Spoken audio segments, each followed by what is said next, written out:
പ്രിയമുള്ളവരെ, നമ്മൾ ഉടമ്പടി ധ്യാനം എല്ലാ ചൊവ്വാഴ്ചയും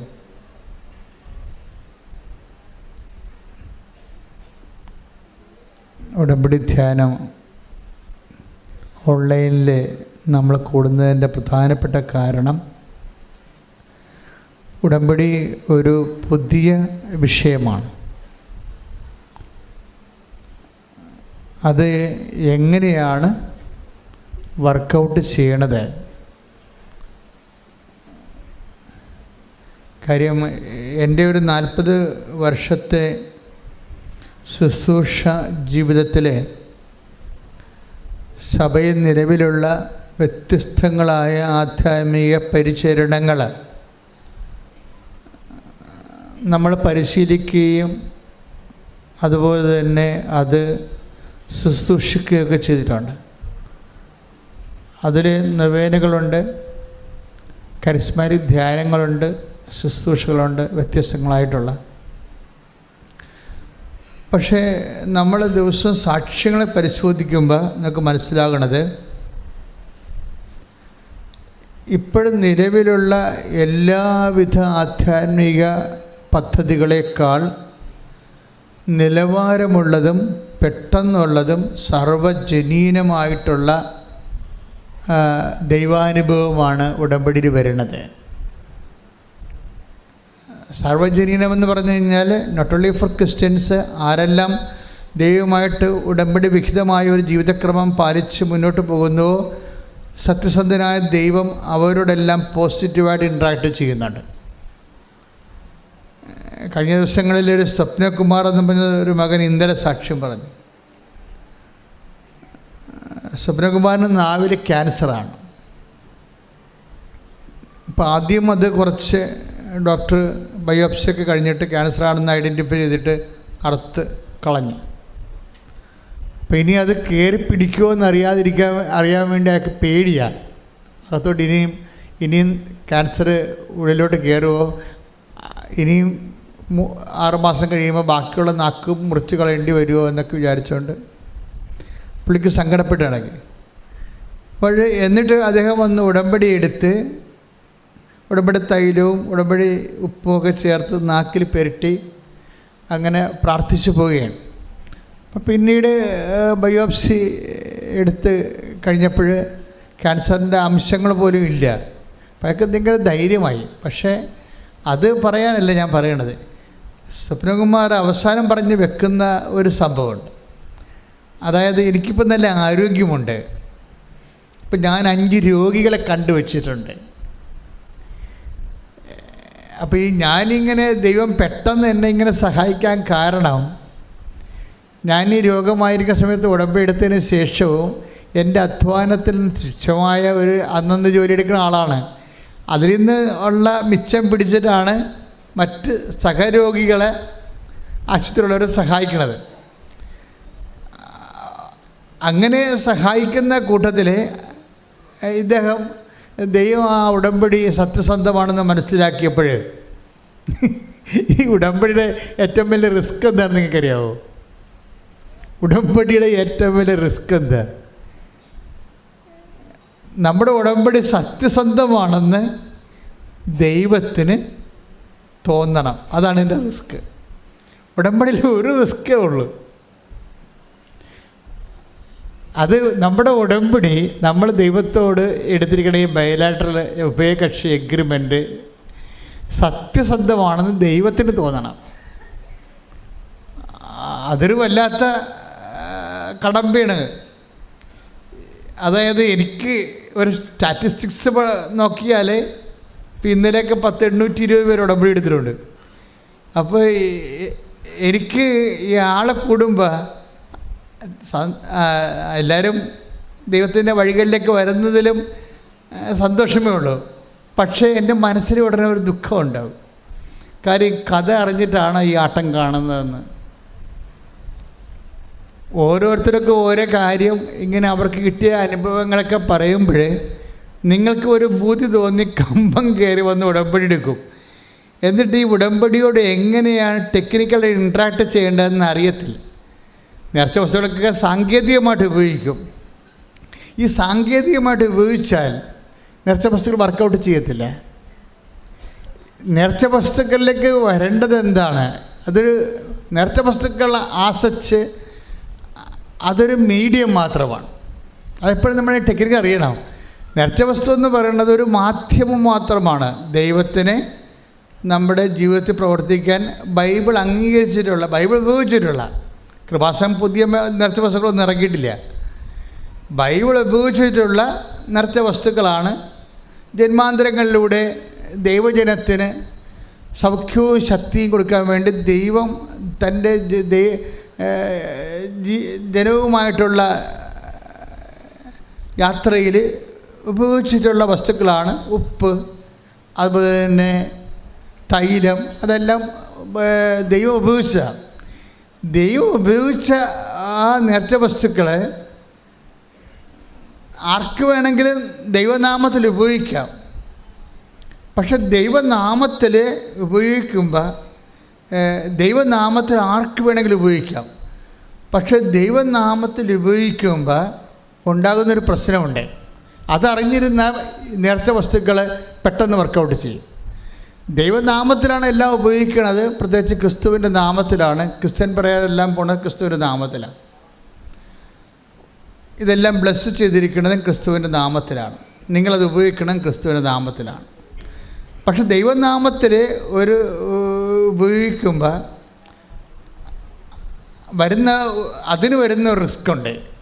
ഉടമ്പടിക്കുള്ള റിസ്ക് പോലെ ദൈവത്തിൻ്റെ മുമ്പിൽ നിങ്ങൾ ഉടമ്പടി എടുക്കുമ്പോൾ നിങ്ങൾ ഉടമ്പടിയിൽ സത്യസന്ധമായിട്ട് ദൈവത്തിനത് സത്യസന്ധമായിട്ട് തോന്നണം. അതാണ് ഉടമ്പടി റിസ്ക്. നേർച്ച വസ്തുക്കൾ ഉപയോഗിക്കുമ്പോൾ റിസ്ക് ഉണ്ട്. നമ്മൾ ദൈവനാമത്തിലാണ് ഇത് ഉപയോഗിക്കുന്നത്, വിശ്വാസ പ്രമാണം ശരിയാണ് ഉപയോഗിക്കുന്നത്. അപ്പോൾ അത് ഓട്ടോമാറ്റിക്കായിട്ട് സാങ്കേതികമായിട്ട് വർക്കൗട്ട് ചെയ്യേണ്ടതാണ്. പക്ഷെ ചിലർക്ക് വർക്ക് ചെയ്യും, ചിലർക്ക് വർക്കൗട്ട് ചെയ്യത്തില്ല.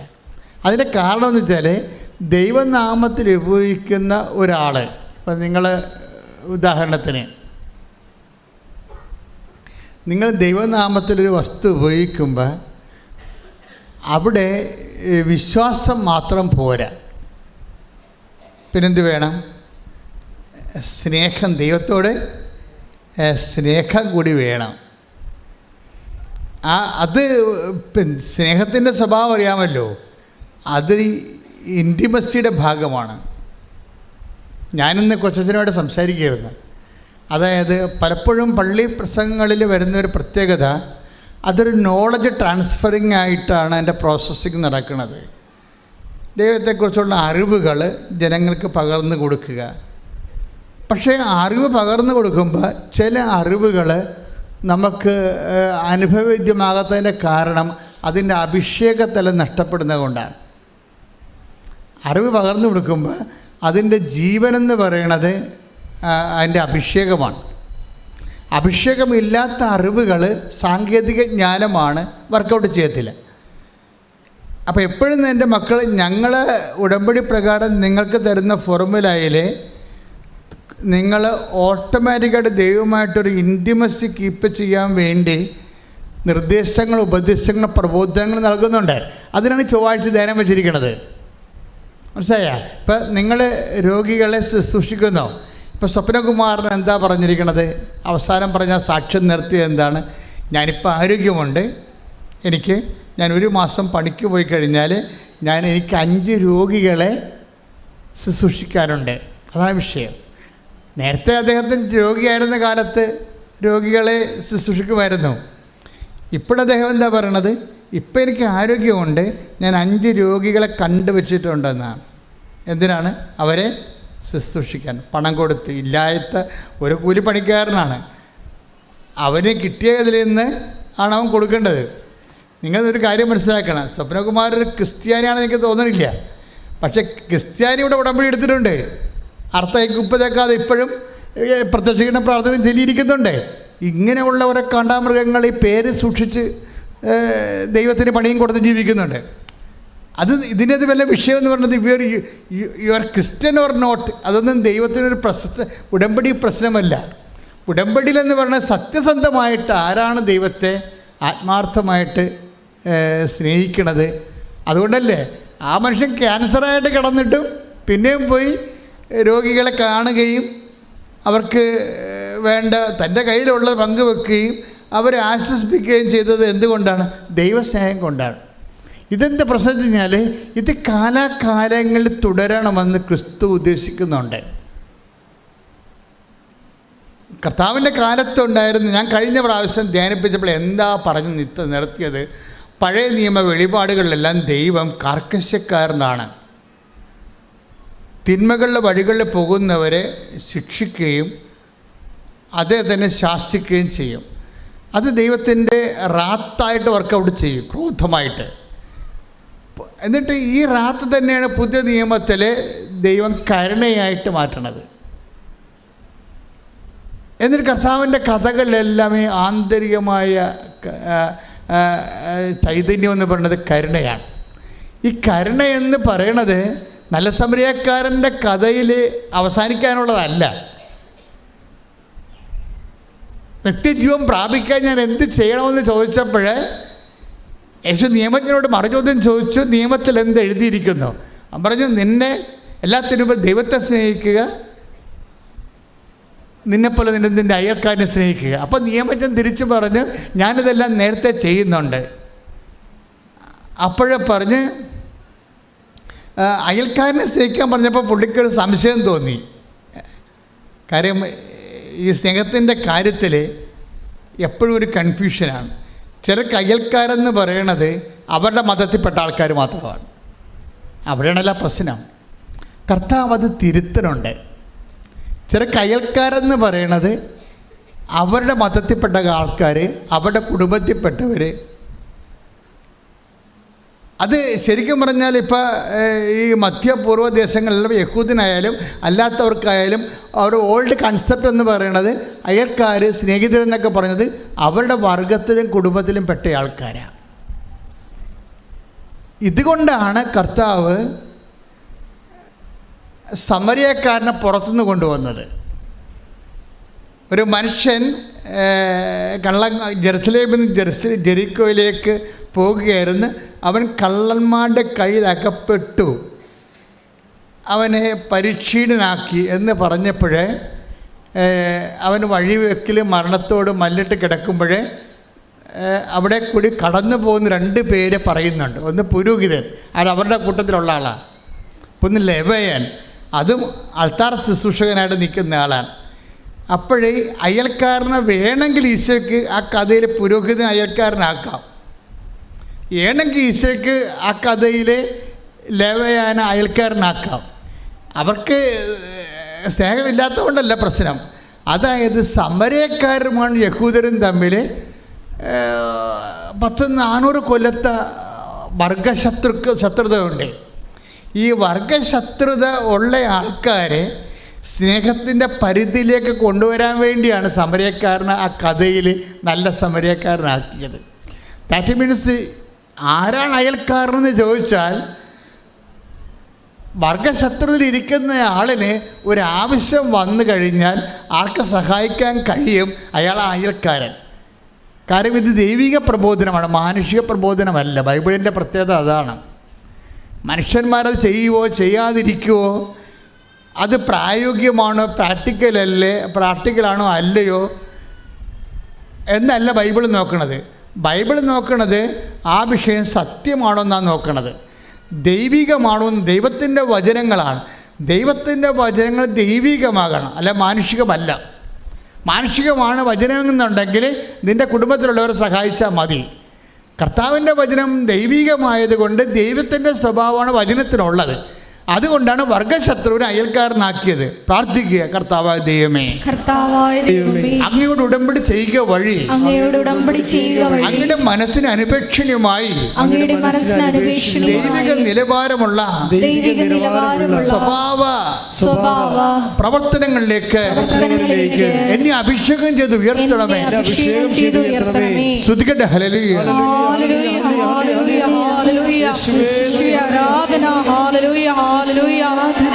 ആവശ്യക്കാരിൽ എല്ലാവരെയും അയൽക്കാരായി സ്നേഹിക്കുവാൻ ആരാധനയിലൂടെ ഞങ്ങളെ സഹായിക്കണമേ.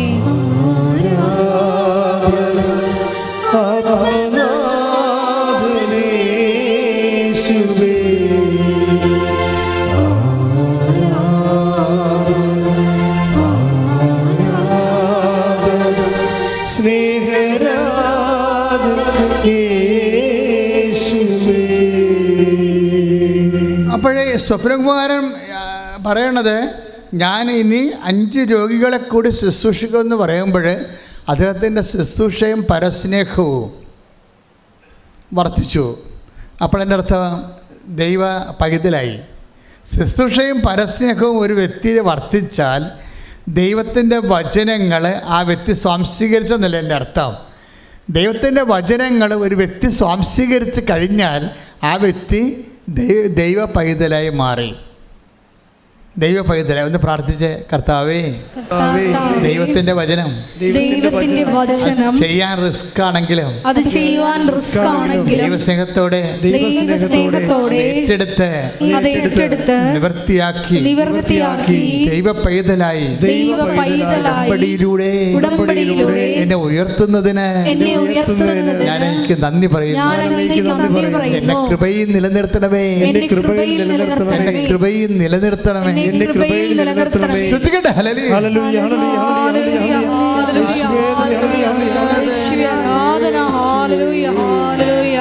ഹല്ലേലൂയ, ഹല്ലേലൂയ,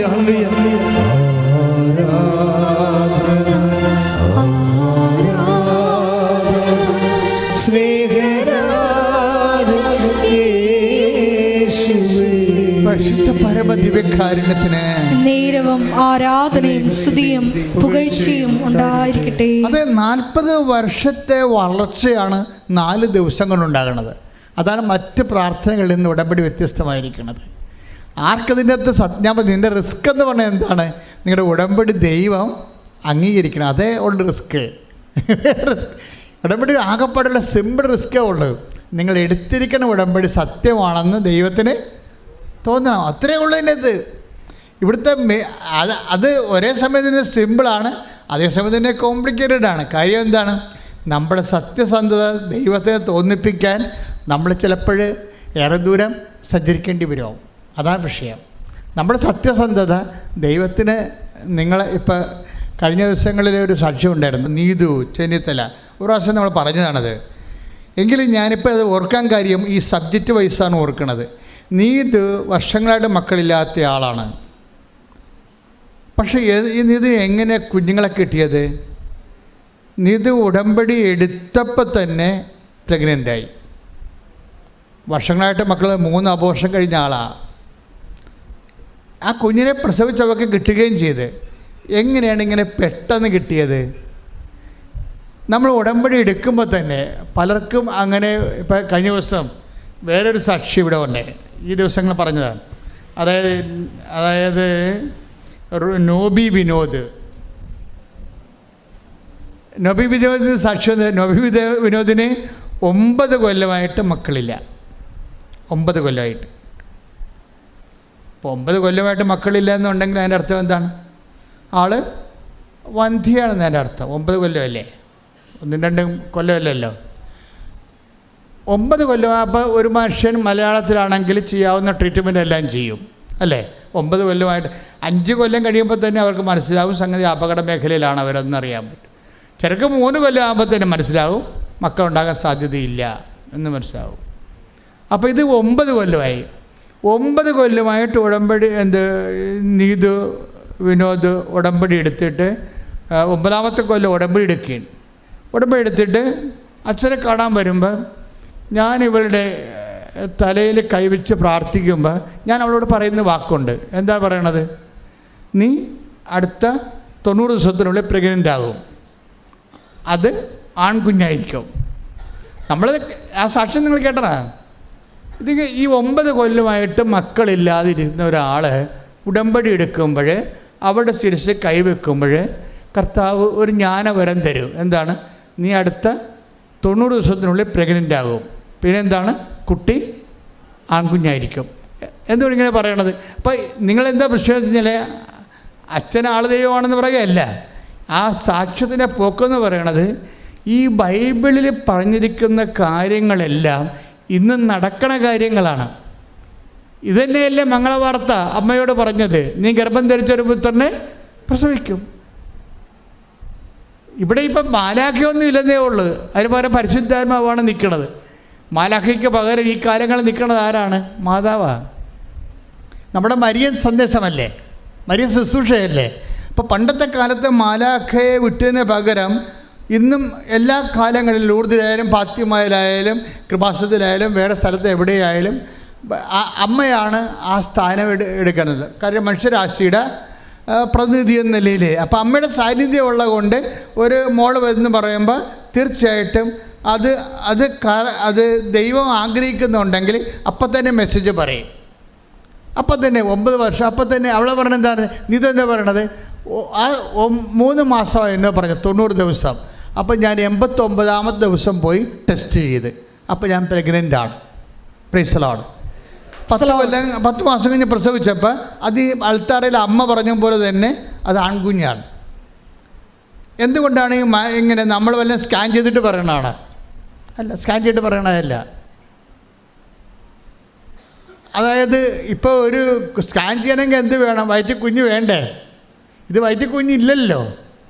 ഇല്ലാതല്ലേ ഒരാളെ കാണുമ്പോൾ തന്നെ പറയണത് എന്താ? അതൊരു ആധ്യാത്മികമായ സ്കാനിങ്. അത് പരിശുദ്ധാത്മാവിൻ്റെ പ്രവർത്തനം എന്ന് പറയണത്. അപ്പോൾ ഇതൊന്നും നമ്മൾ വിശ്വസിക്കുന്ന നിങ്ങൾക്ക് ഓർക്കേണ്ട ഒരു കാര്യമുണ്ട്. മനുഷ്യൻ്റെ എല്ലാ ജീവിത പ്രശ്നങ്ങളിലും ദൈവം നേരിട്ട് ഇടപെടുകയാണ്. അതുകൊണ്ട് തന്നെ എപ്പോഴും നമ്മുടെ മുമ്പിലുള്ള മറ്റൊരു റിസ്ക് എന്താണ്? ഈ നിങ്ങളീ പൊട്ടക്കണൻ്റെ മാവട്ട് അറിയണ പോലെ ഒക്കട്ടെ എന്നൊക്കെ പറഞ്ഞ രീതിയിൽ അംബിഗസ് ആയിട്ട് ഈ ഉടമ്പടിയെ എടുക്കരുത്. ഉടമ്പടിയെ ഷാർപ്പായിട്ട്. എന്തുകൊണ്ടാണ് സ്വപ്നകുമാരൻ ക്യാൻസറായി കിടക്കുമ്പോഴും ആ മനുഷ്യൻ എന്തുകൊണ്ടാണ് സൽപ്രവൃത്തികൾ ചെയ്യണത്? അയാൾക്ക് ബോധ്യമുണ്ട് എന്താണ് എന്നെ കർത്താവ് സുഖപ്പെടുത്തുമെന്ന്. ആ ബോധ്യമുണ്ട്. അപ്പോൾ ആ ബോധ്യം, ആന്തരിക ബോധ്യം ആര് കൊടുത്തതാണ്? ദൈവം കൊടുക്കണ ബോധ്യമാണ്. പരിശുദ്ധാത്മാവിൻ്റെ വരങ്ങളിലൊന്നാണ് ബോധ്യം. അറിവിനോട് ബന്ധപ്പെട്ട് വരുന്നതാണ്. അറിവ്, അനുഭവം, ബോധ്യം, സാക്ഷ്യം, വേദസാക്ഷ്യം, രക്തസാക്ഷ്യം, അങ്ങനെ പോകണം. എൻ്റെ ജനറേ അതാണ്. അപ്പോൾ അദ്ദേഹത്തിന് ആത്മാവിൽ പൂരിതമായപ്പോൾ അദ്ദേഹത്തിന് തോന്നി കർത്താവിനെ സുഖപ്പെടുത്തും. കർത്താവിനെ സുഖപ്പെടുത്തുമെന്ന് നമുക്ക് തോന്നണതിന് 2 കാര്യങ്ങൾ മതി. ഒന്ന് സത്യസന്ധത, മറ്റൊന്ന് ദൈവസ്നേഹം. ഈ സത്യസന്ധതയും ദൈവസ്നേഹവും നമുക്കുണ്ടെങ്കിൽ പല ആൾക്കാർക്കും സംഭവിക്കണമെന്നറിയാം, സത്യസന്ധത ഉണ്ടാകത്തില്ല. ഇപ്പം ചില ആൾക്കാർക്ക് കൃപാസനത്തിൻ്റെ പത്രമൊക്കെ നിങ്ങളെല്ലാം പിരിഞ്ഞു പോകുമ്പോൾ ഇവിടെയൊക്കെ ഇരുന്ന് കണക്ക് പത്രം കിട്ടും. അതിൻ്റെ അർത്ഥം എന്താണ്? ആ മനുഷ്യൻ അത് ഇവിടെ വെച്ചിട്ട് പോയെന്നാണ്. ചിലപ്പോൾ അറിഞ്ഞ് വെച്ചിട്ട് പോകാം, ചിലപ്പോൾ അറിയാതെ വെച്ചിട്ട് പോകാം. ദാറ്റ് മീൻസ് അറിയാതെ വെച്ചിട്ട് പോയാലും അറിഞ്ഞ് വെച്ചിട്ട് പോയാലും ദൈവം ആ മനുഷ്യനെ നോട്ട് ചെയ്തിട്ടുണ്ട്. എന്താ കാര്യം? ചെയ്ത ഉടമ്പടിയെക്കുറിച്ച് അയാൾക്ക് ബോധ്യമില്ല. അങ്ങനെ ബോധ്യമില്ലാതെ ഉടമ്പടി എടുക്കുന്ന ഒത്തിരി പേരുണ്ട്. അതുകൊണ്ട് തന്നെ അവർ ലാഗ് ചെയ്യും, പത്രം കൊടുക്കാൻ ലാഗ് ചെയ്യും. നിങ്ങൾക്കറിയാമല്ലോ പത്രം എന്ന് പറയുന്നത് എന്താണ്? അതായത് കർത്താവിനെ അറിയാത്തവരെ അറിയിക്കുന്നതും അറിഞ്ഞവരെ ആഴപ്പെടുത്താൻ വേണ്ടി നമുക്ക് പ്രസംഗിക്കാൻ പറ്റുമോ? നിങ്ങൾക്ക് പ്രസംഗിക്കാൻ പറ്റുമോ? പാടാണ്. അപ്പോൾ അതിന് ചാതുര്യമില്ല, ആൾക്കാർക്ക് പറഞ്ഞ് ബോധ്യപ്പെടുത്താൻ പറ്റത്തില്ല. പക്ഷേ സാക്ഷികൾ നോക്കിയാൽ മനസ്സിലാകത്തില്ലേ? ഒരു ചിന്ത പേപ്പറൊക്കെയാണ് ആൾക്കാർക്ക് കിട്ടണത്, ഒരു കഷ്ണം പേപ്പർ. മിനി രാജൻ്റെ സാക്ഷ്യം കഴിഞ്ഞ ആഴ്ച പറഞ്ഞില്ലേ, ട്രാൻസ്പോർട്ട് ബസ്സിൽ ചവിട്ടിക്കൂട്ടിയ ഒരു കഷ്ണമാണ് കിട്ടിയത്. അതിൽ നിന്നാണ് ഞാൻ കൃപാസനത്തെ 3 സാക്ഷ്യം എൻ്റെ തൊണ്ടായിരുന്നു. അത് വായിച്ചപ്പോൾ ദൈവം എന്നെ തൊട്ട്. പിന്നെ മിനിരാജിൻ്റെ ജീവിതം അങ്ങോട്ട് മാറണ മാറ്റം കണ്ടില്ലേ? ഒരു തുണ്ട് കൃപാസനം പത്രം മതി ഒരു മനുഷ്യൻ്റെ ജീവിതം മാറ്റാൻ. അതുകൊണ്ട് തന്നെയാണ് ആൾക്കാർ അനുഭവിച്ച പല വിഷയങ്ങളെ ചെയ്യണത്. പക്ഷേ ഇത് കൊടുക്കുമ്പോൾ ഈ കൃപാസനം ഈ പത്രം കൊടുക്കുന്നതിൽ തന്നെയാണ് ഇതിൻ്റെ ഏറ്റവും വലിയ റിസ്ക് ഇരിക്കണത്. കാരണം ചമ്മല് ആൾക്കാർക്ക് കൊടുക്കും, മറ്റുള്ളവരെന്ത് വിചാരിക്കും, അങ്ങനെ കുറേ സംഭവങ്ങൾ ഇതിനകത്തുണ്ട്. ഇത് റിസ്ക് തന്നെയാണ്, സംശയമില്ല. ഇനി നിങ്ങൾ ചില ആൾക്കാരെ കൊടുക്കണ പോലെ കൊടുത്താൽ അത് വർക്കൗട്ടും ചെയ്യത്തില്ല. നിങ്ങൾക്കുള്ളിൻ്റെ ഉള്ളൊരു ദാഹം ഉണ്ടാകണം. ഇപ്പം ഞങ്ങൾക്ക് കുഞ്ഞുനാൾ മുതലേ എനിക്ക് ദാഹം ഉണ്ടായിരുന്നു. അതായത് ഈശോനെ അറിയാത്തവരെ അറിയിക്കണം. അത് ദൈവസ്നേഹമാണ്, ഒരു ദൈവസ്നേഹ പ്രവൃത്തിയാണ്. ദൈവസ്നേഹത്തോടെയാണ് നിങ്ങൾക്ക് അങ്ങനെ തോന്നണമെങ്കിൽ നിങ്ങൾ മനസ്സിൽ തിളച്ചോണ്ട്, ദൈവസ്നേഹത്തിൽ തിളച്ചോണ്ട് ആണ് കർത്താവേ നിന്നെ ഈ പത്രം, എൻ്റെ ഒരു പത്രം കൊടുത്ത് ഈ പത്രം 10 പേര് വായിക്കാതെ ഇത് കീറിപ്പോകാൻ ഇടവരുത്തല്ലേ. അങ്ങനെയൊക്കെയാണ് ദൈവസ്നേഹമുള്ളവർ പ്രാർത്ഥിക്കേണ്ടത്. അല്ല ഇത് ആർക്ക് കൊടുക്കാനാണ്, ആൾക്കാർ കാണുമല്ല, ഞാൻ എന്ത് പറയാം, അവർക്ക് ചമ്മലാണല്ല, ആൾക്കാർ പോയിട്ട് കൊടുക്കാമെന്നൊക്കെ പറഞ്ഞുകൊണ്ടിരിക്കും അല്ലേ. ഇതാണ് വിഷയം. അപ്പം തന്നെ ഓർക്കുക, ഉടമ്പടി അവിടെ വെച്ച് ബ്രേക്കായി. എന്താ കാര്യം? ഉടമ്പടി എടുക്കാനുള്ള ആവതില്ല. ഉടമ്പടിയുടെ ഏറ്റവും വലിയ എബിലിറ്റി എന്ന കപ്പാസിറ്റി നമ്മുടെ ദൈവസ്നേഹമാണ്. ദൈവസ്നേഹം അത് ദൈവസ്നേഹം ഈശോയോടുള്ള ആന്തരികമായ സ്നേഹമാണ്. നിങ്ങൾക്ക് ആന്തരികമായ സ്നേഹം ഉണ്ടെങ്കിൽ, ഇല്ലെങ്കിൽ എൻ്റെ മക്കൾ ഇത് കൊടുക്കുമ്പോൾ കർത്താവേ ഞാനിത് കൊടുക്കുകയും ഇതനുസരിച്ച് എനിക്ക് നിന്നോട് ആന്തരികമായ സ്നേഹം വർദ്ധിപ്പിക്കണം. പ്രാർത്ഥിച്ച് കർത്താവേ ഞാൻ ഉടമ്പടി നിവർത്തിക്കുക വഴി അങ്ങയോടുള്ള സ്നേഹത്താൽ എന്നെ ഉയർത്തണമേ. ഈ കാലങ്ങളിലെ ഈ തലമുറയ്ക്ക് അങ്ങേ കൈമാറ്റി കൊടുക്കുവാൻ എന്നെ ഉപകരണമാക്കിയതിന് ഞാൻ നന്ദി പറയുന്നു. കർത്താവേ നീ എന്നെ സുവിശേഷത്തിന്റെ ഉപകരണമാക്കണമേ. ശ്രദ്ധിക്കട്ടെ. ഹല്ലേലൂയ ഹല്ലേലൂയ ഹല്ലേലൂയ. യേശുവേ ആരാധന. ഹല്ലേലൂയ ഹല്ലേലൂയ. യേശുവേ ആരാധന. ഹല്ലേലൂയ. പരിശുദ്ധാത്മാവേ പരിശുദ്ധാത്മാവേ വരദാനത്തിൻ അഭിഷേകം കൊണ്ട് എന്നെ നിറയ്ക്കണമേ.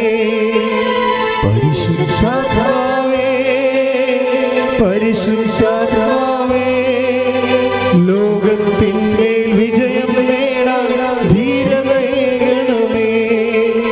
പരിശുദ്ധാത്മാവേ പരിശുദ്ധാത്മാവേ ലോകത്തിന്മേൽ വിജയം നേടാൻ ധീരതയേകണമേ. ഉടമ്പടി ഉള്ളവർ എല്ലാവരും ചിന്തിക്കേണ്ടത് ദൈവത്തിൻ്റെ മുന്നറിവിനെക്കുറിച്ച്. ഇതാണ് റിസ്ക് എന്ന് പറയണത്. നമ്മളുടെ ഇന്നത്തെ സബ്ജക്റ്റ് എന്താണ്? ഉടമ്പടിയുടെ റിസ്ക്. അത് സാഹസികത. ഇതിൻ്റെ പിന്നിലുള്ള നമ്മൾക്ക് വരുന്ന സാഹസികത. അതിനകത്ത് വരുന്നത് എന്താണ്? നമ്മൾ ഉടമ്പടി എടുക്കുമ്പോൾ തന്നെ ദൈവത്തിന് നമ്മളെക്കുറിച്ചുള്ള കറക്റ്റ് റിപ്പോർട്ട് കയ്യിൽ കിട്ടും. നിങ്ങളത് നിങ്ങളെക്കുറിച്ച് ദൈവത്തിൻ്റെ കയ്യിലുള്ള റിപ്പോർട്ട് ചേഞ്ച് ചെയ്തില്ലെങ്കിൽ ഉടമ്പടി വർക്കൗട്ട് ചെയ്യത്തില്ല. ഇപ്പം സങ്കീർത്തനം 139:2 വചനം 2. സങ്കീർത്തനം 139 തിരുവചനം 2. ഞാൻ ഇരിക്കുന്നതും പറഞ്ഞേ ഇരിക്കുന്നതും എഴുന്നേൽക്കുന്നതും അവിടുന്ന് അറിയുന്നു. എന്റെ വിചാരങ്ങൾ അവിടുന്ന് അകലെ നിന്ന് മനസ്സിലാക്കുന്നു. ഈ വിചാരമാണ് പ്രോബ്ലം. സങ്കീർത്തനം 139:2 പറഞ്ഞ എന്റെ വിചാരങ്ങൾ അവിടുന്ന് അകലെ നിന്ന് മനസ്സിലാക്കുന്നു. അപ്പോൾ ഉടമ്പടി ഉപ്പ്, ഉടമ്പടി തൈലം, പത്രം, അതിനോട് ബന്ധപ്പെട്ട പ്രേക്ഷിത പ്രവർത്തനങ്ങളെ ഇതിനെക്കുറിച്ചൊക്കെ നിങ്ങൾക്കൊരു വിചാരം ഉണ്ടാകുമല്ലോ, ഇല്ലേ? നിങ്ങൾക്കൊരു വിചാരം ഉണ്ടാവും. എന്താ വിചാരം? ഇത് കൊടുത്ത് നോക്കാം, വെക്കട്ടെ. ചിലപ്പോൾ അതായിരിക്കും നിങ്ങളുടെ വിചാരം. കിട്ടിയാൽ കൊള്ളാമെന്നുള്ള ഒക്കെ. അപ്പം നിങ്ങൾക്ക് അതിനെക്കുറിച്ച് ഒരു ആഴമായ വിശ്വാസമില്ല. ഒരു അഴകുഴമ്പനായിട്ടുള്ള ഒരു അറിവാണ് ഇതിനെക്കുറിച്ച് ഉള്ളത്. ഇതാണ് വിചാരം. ഈ വിചാരം ഉള്ളത് കൊണ്ട്, ഈ വിചാരം എന്ന് വെച്ച് കഴിഞ്ഞാൽ ബൈബിള് വിശ്വാസത്തിൻ്റെ തന്നെ വേറെ ഒരു ആന്തരിക രൂപമാണ്. വിശ്വാസം സ്പെൽ ഔട്ട് ചെയ്യണതാണ്, പക്ഷെ അത് രൂപപ്പെട്ട് വരുന്നത് വിചാരമായിട്ടാണ്. വിശ്വാസം രൂപപ്പെട്ട് വരണത് ഇപ്പം പുഷ്പം എന്ന് പറയുന്നത് ആദ്യം നമ്മൾ ഒരു മുട്ടായിട്ടല്ലേ വരുന്നത്. അപ്പോൾ വിശ്വാസത്തിൻ്റെ വിശ്വാസം ഒരു പൂവാണെങ്കിൽ മുട്ട എന്താണ്? വിചാരമാണ്. അപ്പം മുട്ട എന്താണെന്ന് നോക്കണം ആദ്യം. ഈ വിചാരത്തിൽ ആണ് അവിടെ വെച്ച് തന്നെ നിങ്ങൾക്ക് വിധിയും വിചാരവുമായിട്ട് വരും. നിങ്ങളുടെ വിചാരം പൊട്ടയാണെങ്കിൽ അപ്പം തന്നെ വിധിയായി, ഉടമ്പടി വർക്കൗട്ട് ചെയ്യത്തില്ല. നിങ്ങളുടെ വിചാരം കറക്റ്റാണ് എങ്കിൽ നമുക്ക് ഇത് ദൈവത്തെ സ്നേഹിക്കാനും ദൈവത്തോട് അടുക്കാനും ജീവിതത്തിൽ എനിക്ക് കിട്ടിയ ഏറ്റവും വലിയൊരു അവസരമാണിത്. ഇപ്പം ചിലക്ക് വന്ന് സാക്ഷ്യം പറയുന്നത്, ദൈവമേ, എന്നെ ആദ്യമായി എന്നെ ഈ പുണ്യഭൂമിയിലേക്ക് വിളിച്ച ദൈവത്തിന് നന്ദി പറയണം എന്നൊക്കെയാണ് ആൾക്കാർ പറയണത്. കേൾക്കട്ടെ, എത്ര പേരാ പറയണത്? അപ്പോൾ അവർക്ക് ആ ഒരു വിചാരമുണ്ട്. എന്താണ്? ഒരു പുണ്യഭൂമിയാണ്, ദൈവമാണ് എന്നെ വിളിച്ചിരിക്കുന്നത്. അതൊരു വിചാരമാണ്. അതുകൊണ്ട് തന്നെയാണ് വിചാരങ്ങൾ ആദ്യം വിശുദ്ധീകരിക്കേണ്ടി വരും. ഉടമ്പടി എടുക്കുന്നവരും ഉടമ്പടി ജീവിക്കുന്നവരും വിചാരം വിശുദ്ധീകരിക്കണം. പ്രാർത്ഥിക്കുക, കർത്താവേ, എന്റെ ആന്തരിക വിചാരങ്ങളെ വിശുദ്ധ രക്തത്താൽ കഴുകി വിശുദ്ധീകരിക്കണമേ.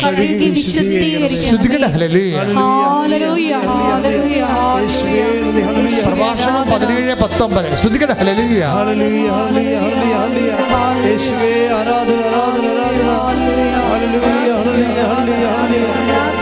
പ്രഭാഷണം 17:19. അവരുടെ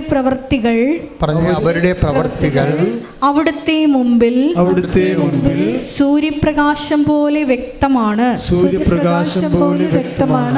അവരുടെ മാർഗങ്ങളിൽ അവിടുത്തെ ദൃഷ്ടി പതിഞ്ഞിരിക്കുന്നു. അവരുടെ പ്രവൃത്തികൾ അവിടുത്തെ മുമ്പിൽ സൂര്യപ്രകാശം പോലെ വ്യക്തമാണ്. അപ്പം നമ്മൾ എന്താ ചെയ്യും? നമ്മൾ ഉടമ്പടിയിൽ എന്ത് ചെയ്യും? എങ്ങനെ ചെയ്യും? എന്തുകൊണ്ട് ചെയ്യും? ഇതെല്ലാം അവിടെ പ്രവൃത്തികൾ അവിടുത്തെ മുമ്പിൽ സൂര്യപ്രകാശം പോലെ വ്യക്തമാണ്. അപ്പം അതുകൊണ്ട് പറ്റിക്കലൊന്നും നടക്കത്തില്ലെന്നർത്ഥം. പറ്റിക്കലൊന്നും നടക്കത്തില്ല. പിന്നെ എങ്ങനെ ഒപ്പിച്ചുണ്ടാക്കാൻ പറ്റത്തില്ല. ആത്മാർത്ഥതയില്ലാതെ ഇതൊന്നും വർക്കൗട്ട് ചെയ്യത്തില്ല. ഉടമ്പടിയുടെ ഈ സ്നേഹവും അതേസമയം തന്നെ അതിനകത്തുള്ളതാണ് ആത്മാർത്ഥത എന്ന് പറയുന്നത്. പ്രാർത്ഥിക്കുക, കർത്താവായ ദൈവമേ, ഉടമ്പടി നിബന്ധനകളോട്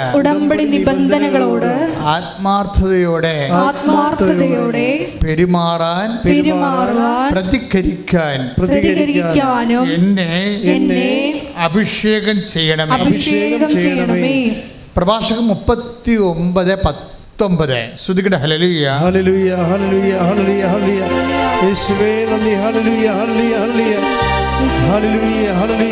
പ്രഭാഷകൻ 39:19. മർത്യന്റെ പ്രവൃത്തികൾ അവിടുന്ന് കാണുന്നു, അവിടുത്തെ ദൃഷ്ടിയിൽ നിന്ന് ഒന്നും മറഞ്ഞിരിക്കുന്നില്ല. അവിടുത്തെ ദൃഷ്ടിയിൽ നിന്ന് ഒന്നും മറഞ്ഞിരിക്കുന്നില്ല. ഇതൊരു സീരിയസ് വേർഡ് ഓഫ് ഗോഡ് ആണ്. ഏതാണ്ട് ഒരേ സ്വഭാവമുള്ള കുറേ വചനങ്ങളാണ്. അതുകൊണ്ട് തന്നെയാണ് ഞാൻ എന്തിനാ ഇപ്പം നിങ്ങളുടെ അടുത്ത് പറയണമെന്ന് പറഞ്ഞു വെച്ച് കഴിഞ്ഞാൽ, ചിലർക്ക് ഉടമ്പടിക്ക് അനുഭവത്തിന് സ്പീഡില്ല. അതാണ് പറയാൻ കാരണം. ചിലർക്ക് സ്പീഡ് കുറയും. ഇങ്ങനെ ഇത്രയും ലാഗ് ചെയ്യേണ്ട ഒരു കാര്യമില്ല. ഉടമ്പടി ഒരു വേഗതയുടെ പ്രാർത്ഥനയാണ്, ആത്മീയ പദ്ധതിയാണ്. അപ്പം അവിടെ പറഞ്ഞിരിക്കുന്ന വിഷയങ്ങൾ ദൈവസ്നേഹത്തോടെ ചെയ്താൽ ദൈവസ്നേഹത്തോടെ ചെയ്യണം. പക്ഷേ ദൈവസ്നേഹത്തിന് പകരം എന്താ പറ്റിയിരിക്കണമെന്ന് ചോദിച്ചാൽ വസ്തുസ്നേഹമോ വിഷയസ്നേഹമോ ആണ് വരണത്. അത് ഞാൻ എപ്പോഴും നിങ്ങളോട് പറയണതാണ്. വസ്തുസ്നേഹം എന്ന് പറഞ്ഞാൽ എന്താണ്? ഇപ്പം വസ്തു വിൽക്കണില്ല അല്ലെങ്കിൽ നിങ്ങളുടെ വിഷയം പരീക്ഷ ജയിക്കണമെന്ന് വിചാരിച്ചോ. അപ്പോൾ ആ പരീക്ഷ ജയിക്കുന്നതിനാണ് ദൈവസ്നേഹത്തെക്കാൾ വലിയ പ്രാധാന്യം. അതാണ് വിഷയം. പരീക്ഷ ജയിക്കുക, അല്ലെങ്കിൽ സ്ഥലം വിറ്റ് മാറ്റുക, അപ്പോൾ വിഷയമായി. അപ്പം നിങ്ങൾ അല്ലെങ്കിൽ വിസ വരിക, PR വരിക, ഇങ്ങനെ കുറേ ആൾക്കാർ ഇൻഡക്ഷൻ വെക്കത്തില്ലേ? ഇങ്ങനെയുള്ള നിയോഗങ്ങൾക്ക് വേണ്ടി നിങ്ങൾ ഒത്തിരിയേറെ ഉത്കണ്ഠപ്പെടുകയും അത് നിങ്ങൾ ബുദ്ധിപരമായിട്ട് കൈകാര്യം ചെയ്യേണ്ടതാണ് ഉടമ്പടി. നിങ്ങളുടെ വിഷയത്തിന് ഉടമ്പടി എടുത്തു കഴിഞ്ഞാൽ നമ്മുടെ വിഷയം എന്താണ്? ദൈവമാണ് വിഷയം. മനസ്സിലായില്ലേ? പക്ഷേ ആൾക്കാർക്ക് എന്താ വിഷയം? ഉടമ്പടി എടുത്തു കഴിഞ്ഞാലും അയ്യോ വിസ വന്നില്ല, പോയി കമ്പ്യൂട്ടർ നോക്കും, PR വന്നില്ലല്ലോ, അങ്ങനെ വിളിച്ചു ചോദിക്കും. അപ്പം നിങ്ങൾ ഉടമ്പടി എടുത്തിട്ട് വിളിച്ച് നിങ്ങളുടെ ആൾക്കാരൊക്കെ വിളിച്ചു ചോദിക്കണേ, റിസൾട്ട് വന്ന, PR വന്ന, വിസ വന്ന, ഓവർ ലെറ്റർ വന്ന എന്ന് അങ്ങോട്ടും ഇങ്ങോട്ടൊക്കെ വിളിച്ചു ചോദിച്ചുകൊണ്ടിരിക്കുകയാണ്. They are not least concern about the ഉടമ്പടി ദേ ആർ കമ്മിറ്റഡ്. അവർ ചെയ്തിട്ടുള്ള കമൻറ്റിനെ കുറിച്ച് അവർക്ക് ബോധമില്ല. അപ്പം നിങ്ങൾക്ക് ഈ വസ്തുക്കൾക്കും വിഷയങ്ങൾക്കും കാണിക്കുന്ന വെബ്രാളവും പരവേശവും ദൈവത്തെ സ്നേഹിക്കാൻ കാണിച്ച പ്രശ്നം തീർന്ന് പിടികിട്ടിയ. നിങ്ങൾ വിഷയം നേടാൻ വസ്തുതകൾ വ്യക്തികളോട് ഇൻട്രാക്ട് ചെയ്യുന്ന അതേ ഒരു വ്യഗ്രത ദൈവത്തെ സ്നേഹിക്കാൻ തീരുമാനിച്ച വിഷയം ഞാൻ ദൈവത്തിനെ ഏൽപ്പിച്ചു. അത്രയേ ഉള്ളൂ. എൻ്റെ കണ്ണുനീര്, എൻ്റെ ഭാരം, അതെന്ത് തന്നെയായാലും, ഒന്നുമില്ലെങ്കിൽ പൊട്ടന്മാരെ ഞാനൊരു കാര്യം പറയട്ടെ, ഈ ലോകത്ത് ഏറ്റവും കൂടുതൽ ദൈവം ഇടപെട്ടൊരു അൾത്താറാണിത്. അത് എനിക്ക് മനസ്സിലാകാം. എന്നോട് ആദ്യമൊക്കെ എൻ്റെ മുതിർന്ന സഭാ ശുശ്രൂഷകർ എന്നോട് പറയും, അച്ഛാ ഇത്രയും സാക്ഷിയൊക്കെ ഒന്ന് ഇരണ്ട കേട്ടോ എന്ന് പറയും. അപ്പോൾ ഇതെന്ത് സാക്ഷ്യത്തിൻ്റെ ധ്യാന കേന്ദ്രമാണെന്ന് പറയും. അപ്പോൾ ഞാൻ അവരോട് എതിർപ്പൊന്നും പറയത്തില്ല. എൻ്റെ ഒരു സ്വഭാവമാണത്. ചെയ്താലും ചെയ്തില്ലെങ്കിലും ഞാൻ ആ വിഷയത്തിൽ സംസാരിക്കത്തില്ല. കാര്യം അർത്ഥശൂന്യമായ വാഗ്വാദങ്ങളിൽ ഇടപെടരുതെന്ന് കർത്താവിൻ്റെ വചനത്തിലുണ്ട്. അപ്പോൾ സുപ്പീരിയേഴ്സ് എന്നോട് പറഞ്ഞാൽ ഞാൻ മിണ്ടാണ്ടിരിക്കുകയുള്ളൂ. എന്താ കാര്യം?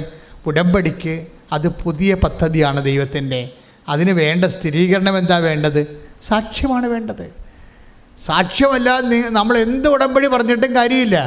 ഇതെന്ത് വർക്കൗട്ട് ചെയ്തതെന്ന് അറിയണം. ഉടമ്പടി കുറച്ച് കാലം പിന്നപ്പെട്ടപ്പോൾ തന്നെ 10,000 സാക്ഷ്യങ്ങളായി. 10,000 സാക്ഷ്യങ്ങളെന്നല്ല പറയേണ്ടത്. ഒരു രോഗസൗഖ്യവും അല്ലെങ്കിൽ മദ്യപാനവും അല്ലെങ്കിൽ ജീവിതം നവീകരണവും എന്നുള്ള മിനിമം ആധ്യാത്മിക അനുഭവത്തിൽ നിന്ന് ഒരു മനുഷ്യൻ അനുഭവിക്കുന്ന ഈ സൂര്യന് താഴെ അനുഭവിക്കുന്ന എല്ലാ പ്രശ്നങ്ങളിലും ദൈവം ഇടപെടാൻ പറ്റിയ ഏറ്റവും ലളിതവും സുശക്തവുമായൊരു മാർഗമായി ഈ ദിവസങ്ങളിലുള്ളിൽ ഉടമ്പടി ഉയർത്തപ്പെട്ടതിന് ദൈവത്തെ നന്ദി പറഞ്ഞിട്ട് സ്തുതിക്കട്ടെ. ഹല്ലേലൂയ.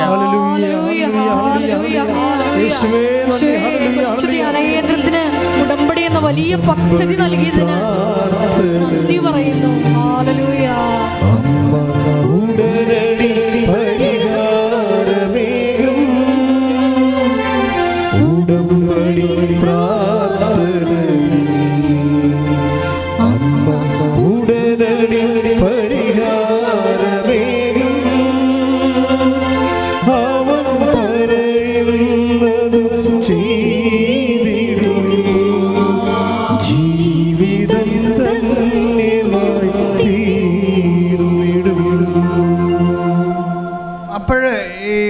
നമ്മൾ എന്തിനാണ് ഉടമ്പടി ധ്യാന പ്രബോധനങ്ങൾ വെക്കണം? എന്തുകൊണ്ടാണെന്ന് വെച്ചാൽ ഈ ഉടമ്പടി അനുവർത്തിക്കുമ്പോൾ ഒരു വ്യക്തിക്കുണ്ടാകേണ്ട അടിസ്ഥാന മനോഗുണങ്ങളുണ്ട്.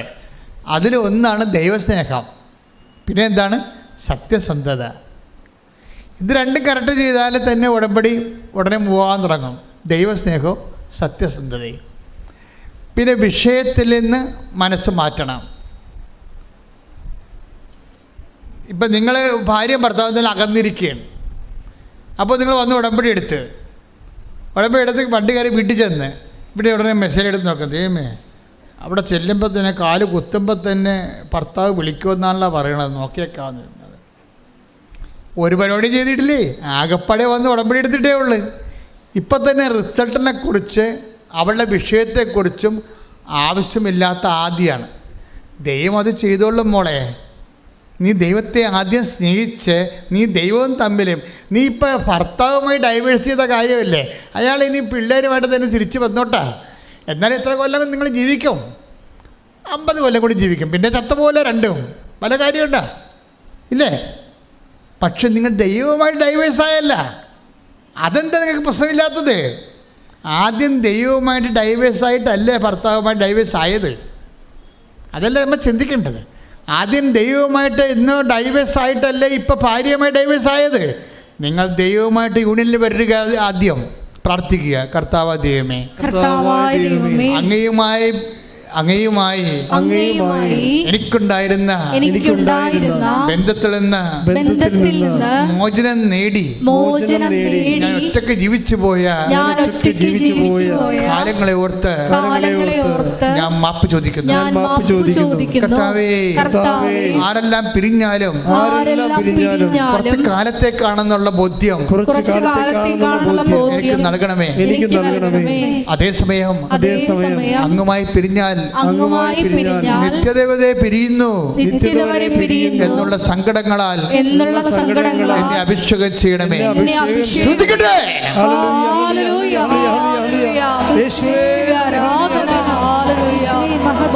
മഹത്വം, ആരാധന, ആരാധന.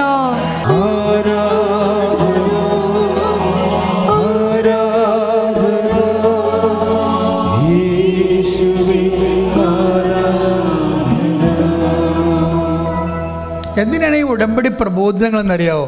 അപ്പം ഇങ്ങനെയുള്ള ഉടമ്പടിയുടെ മുന്നോട്ടുള്ള അതിൻ്റെ ചെയ്വനകളിലെ നമുക്കുണ്ടാകുന്ന പെശകുകളെ പരിഹരിച്ചുകൊണ്ട് അത് ക്വാളിറ്റേറ്റീവ് ഗുണനിലവാരം വർദ്ധിപ്പിക്കുക, അതേപോലെ തന്നെ എൻ്റെ സ്പീഡ് വർദ്ധിപ്പിക്കുക.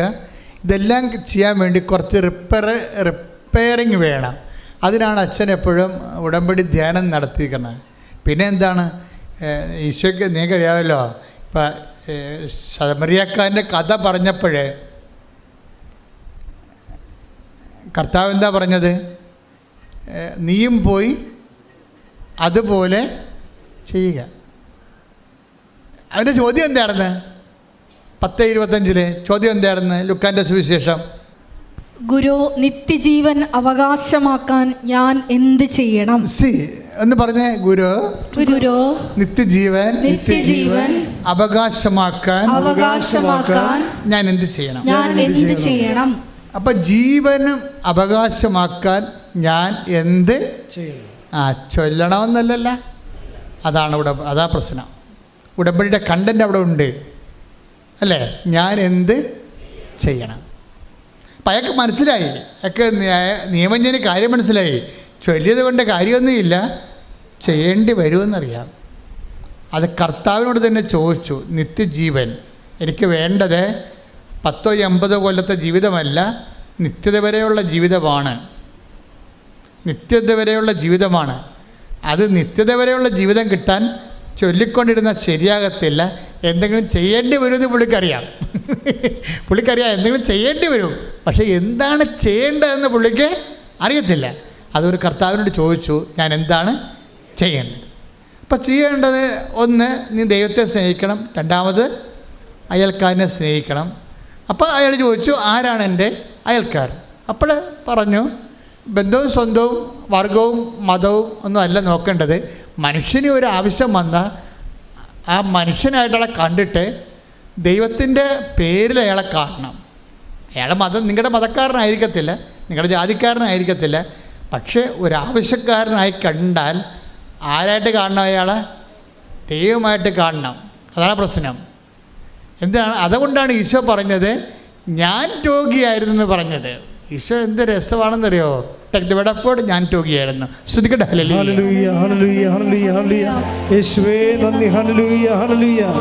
മത്തായി 25:36. മത്തായി 25:36. ഞാൻ രോഗിയായിരുന്നു. ഞാൻ രോഗിയായിരുന്നു. നിങ്ങൾ എന്നെ സന്ദർശിച്ചു. നിങ്ങൾക്കറിയാമല്ലോ, ഞാൻ പണ്ട് 2013 വേളാങ്കണ്ണി അമ്മയെടുത്ത് നിൽക്കുന്ന സമയത്ത് അമ്മ എന്നോട് പറഞ്ഞു ഹോസ്പിറ്റൽ മിഷൻ എന്ന് പറഞ്ഞു. അപ്പോൾ ഞാനും വിജയകുമാരൻ കൂടി ഇവിടെ വന്നിട്ട് പ്രേക്ഷകരെല്ലാം വിളിച്ച് കൂട്ടിയിട്ട് പറഞ്ഞു, ഹോസ്പിറ്റലിൽ പോകണം, അവിടെ ഒരു മിഷനുണ്ട്. അപ്പോൾ വിജയകുമാർ എന്നോട് ഞാനിത് ഹോസ്പിറ്റൽ മിഷൻ എന്ന് വേളാങ്കണ്ണി വെച്ച് പറഞ്ഞപ്പോൾ വിജയകുമാർ എന്നോട് പറഞ്ഞത്, നമ്മളിപ്പോൾ മിഷൻ ഹോസ്പിറ്റൽ സ്ഥാപിക്കേണ്ടി വരുമല്ലേ വെച്ചാണ് മിഷൻ ഹോസ്പിറ്റലിലെ. ഞാൻ പറഞ്ഞു, ആവശ്യത്തിന് ഹോസ്പിറ്റൽ കേരളത്തിലുണ്ട്. അതല്ല, ഹോസ്പിറ്റലിൽ പോയിട്ട് പതറിക്കിടക്കുന്ന ആൾക്കാർക്ക് പൈസ കൊടുക്കേണ്ട പൈസ കൊടുക്കണം. അതുപോലെ തന്നെ പണം കൊടുക്കണം, രോഗം അവർക്ക് പ്രത്യാശ കൊടുക്കേണ്ട പ്രത്യാശ കൊടുക്കണം. അങ്ങനെ ഒരു 10-40 പേരെ വിളിച്ചിട്ട് ഞങ്ങൾ ഹോസ്പിറ്റൽ മിഷൻ തുടങ്ങി. അപ്പോൾ കോവിഡ് വരെ ഹോസ്പിറ്റൽ മിഷൻ ഭംഗിയായിട്ട് വർക്ക് ചെയ്ത്, കോവിഡ് കാലം കഴിഞ്ഞപ്പോൾ ഞാൻ രോഗിയായിരുന്നു എന്നുള്ള ആ വിഷയം ഇപ്പോഴും ഹോസ്പിറ്റൽ മിഷൻ നടത്തുന്നുണ്ട്. പക്ഷേ എന്താ പ്രശ്നം വെച്ചാൽ പണ്ട് 40 പേരാണ് ഇവിടുന്ന് പോയിക്കൊണ്ടിരുന്നത് രോഗികളെ കാണാൻ, ഓരോ ആശുപത്രിയും പോവും. ഇന്നിപ്പോഴെന്താണ് 4 ലക്ഷം പേരാണ് പോണത്. അപ്പം അമ്മ അന്നേ ഉടമ്പടിയുടെ ഐഡിയ അമ്മയുടെ മനസ്സിലുണ്ടായിരുന്നു. ഉടമ്പടി വന്ന് വരുമോ നിങ്ങൾ ചെയ്യുന്നത് 2013 എൻ്റെ ഫസ്റ്റ് റെവലേഷൻ വരണത്. എന്താണ്? ഹോസ്പിറ്റൽ മിഷൻ എന്ന് പറഞ്ഞുകൊണ്ട്. എന്ന് വെച്ച് കഴിഞ്ഞാൽ അത് അന്ന് ഞാൻ പറഞ്ഞ വാക്ക് തന്നെയാണ്, ഞാൻ രോഗിയായിരുന്നു. അപ്പം കർത്താവിനെ സംബന്ധിച്ചിടത്തോളം നിങ്ങൾ ഒരു രോഗിയെ കാണാൻ പോകുമ്പോൾ നിങ്ങൾ പറയരുത് ഞാൻ ഇളയമയെ പോയി കണ്ടെന്ന് പറയരുത്, ഞാൻ ചേട്ടനെ പോയി കണ്ടെന്ന് പറയരുത്. ആരെ കണ്ട്? ഞാൻ ക്രിസ്തുവിനെ പോയി കണ്ടു. അതാണ് പ്രശ്നം, അതാണ് വിഷയം. അവിടെയാണ് ദൈവസ്നേഹം വരുന്നത്. അയൽക്കാരനെ സ്നേഹിക്കുക എന്ന് വെച്ച് കഴിഞ്ഞാൽ രക്തബന്ധത്തിൻ്റെ പേരിലോ മനുഷ്യബന്ധത്തിൻ്റെ പേരിലോ അല്ല, ദൈവികതയാണ്, മാനവികതയല്ല. ബൈബിളിൻ്റെ എല്ലാ മാനവികതയും പ്യുവർ സെക്കുലർ മാനവികതയല്ല. ബൈബിളിൻ്റെ മാനവികത ദൈവികതയെ അടിസ്ഥാനപ്പെടുത്തുകയാണ്. കൈയടിച്ച് കർത്താൻ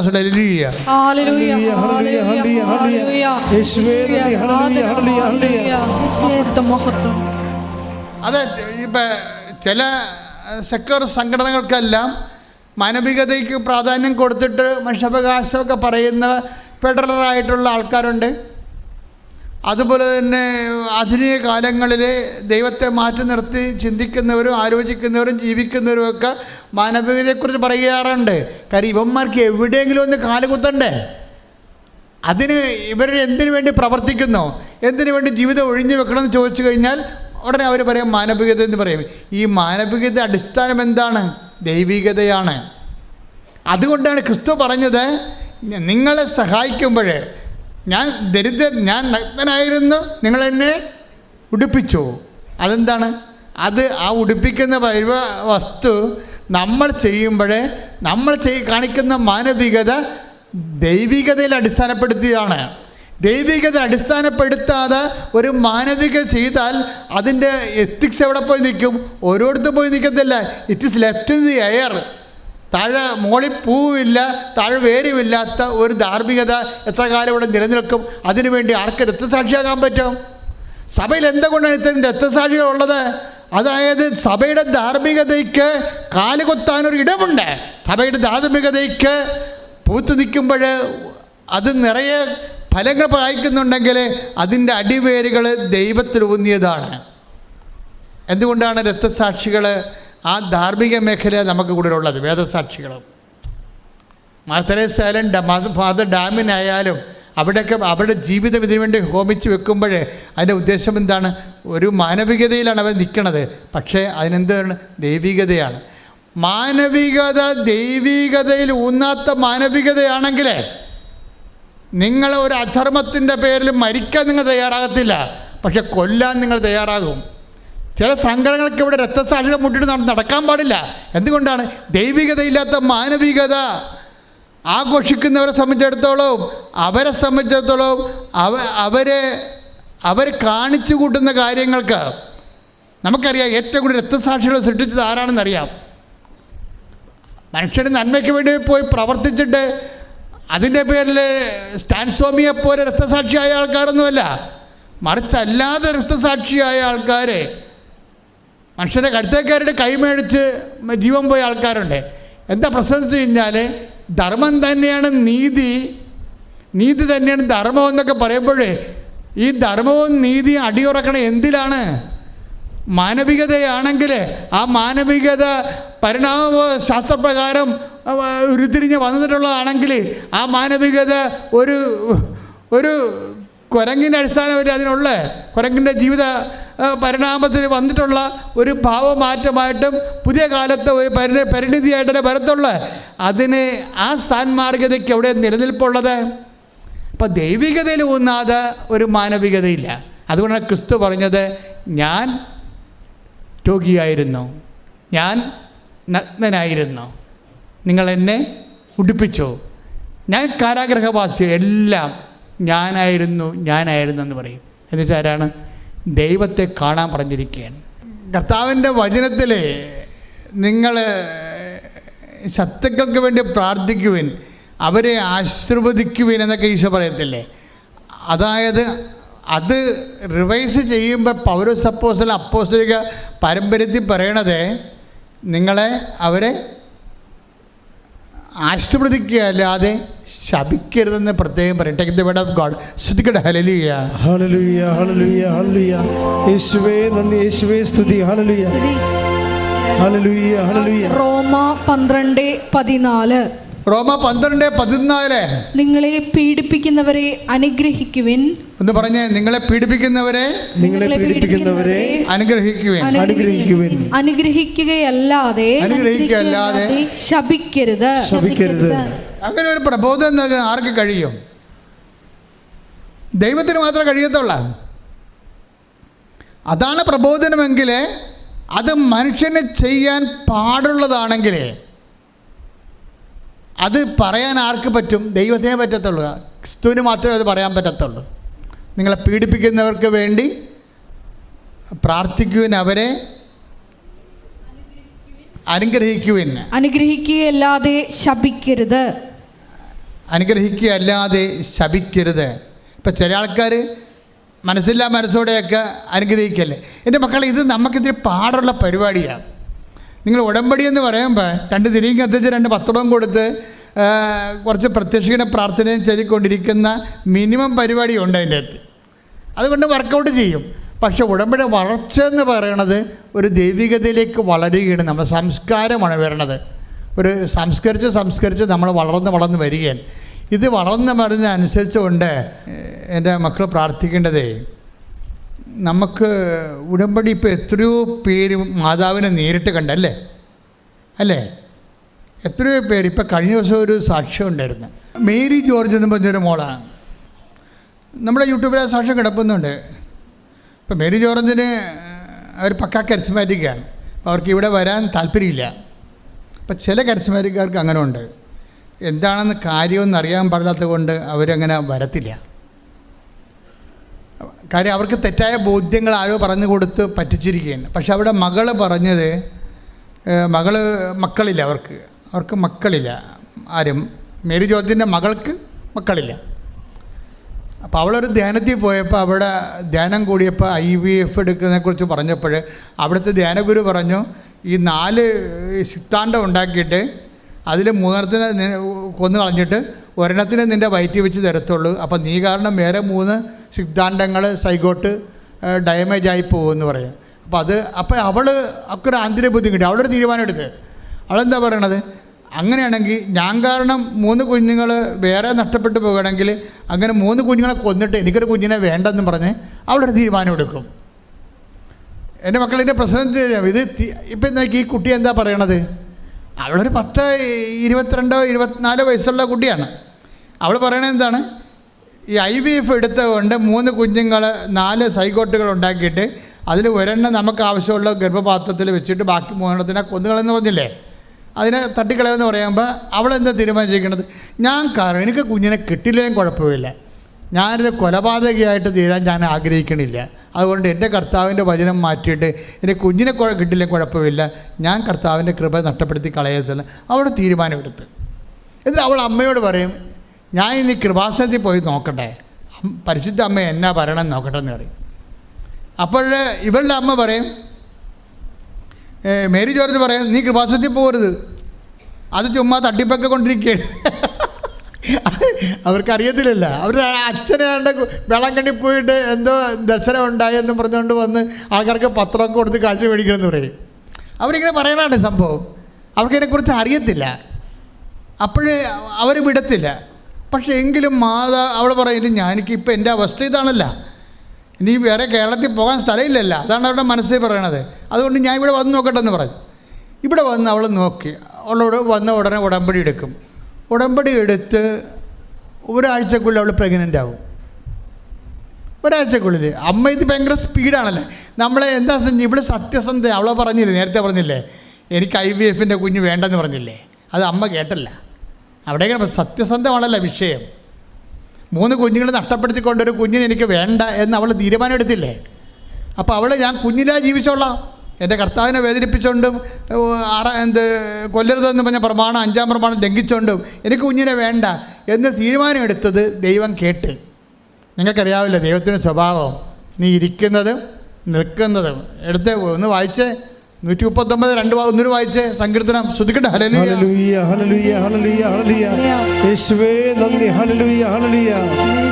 139 സങ്കീർത്തനം 2-ാം തിരുവചനം. ഞാൻ ഇരിക്കുന്നതും എഴുന്നേൽക്കുന്നതും അവിടുന്ന് അറിയുന്നു, എൻ്റെ വിചാരങ്ങൾ അവിടുന്ന് അകലെ നിന്ന് മനസ്സിലാക്കുന്നു. ഇതാ വിഷയം. അതായത് നമ്മളൊരു സംഭവം മനസ്സിൽ വിചാരിക്കുമ്പോഴും പറയുമ്പോഴും ഒക്കെ ദൈവം അത് കേൾക്കുന്നുണ്ടെന്നുള്ള ബോധം ഉണ്ടാകണം.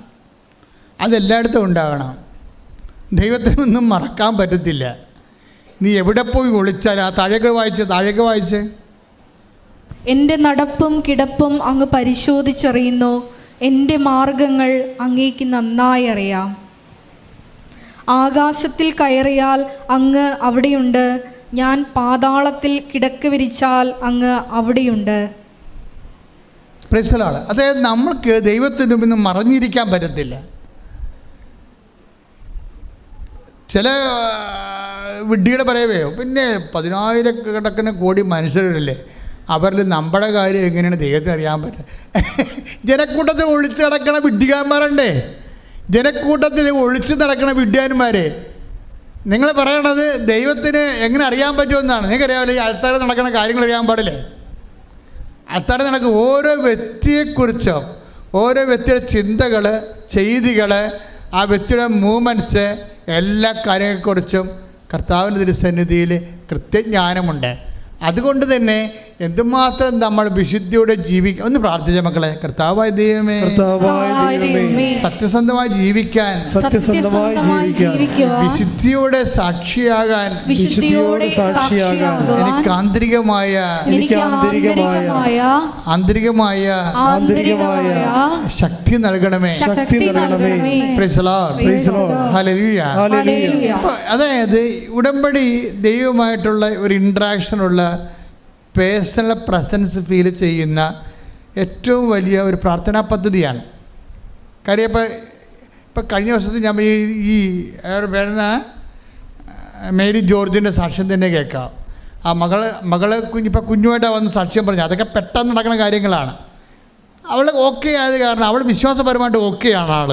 അത് കാരണം അമ്മ ഒന്നും കാണിക്കില്ല, അമ്മ കുഞ്ഞിനെ കൊടുത്തു, വന്നപ്പോൾ തന്നെ കൊടുത്ത്. അത് നമ്മുടെ കുഞ്ഞുങ്ങളും നമ്മുടെ കടത്തിൻ്റെ പരിഹാരവും എല്ലാം അമ്മയുടെ കയ്യിലുണ്ട്. നിങ്ങൾക്ക് വരുമ്പോൾ തന്നെ കിട്ടണം. വരുമ്പോൾ തന്നെ കിട്ടണമെങ്കിൽ എന്താ മാർഗം?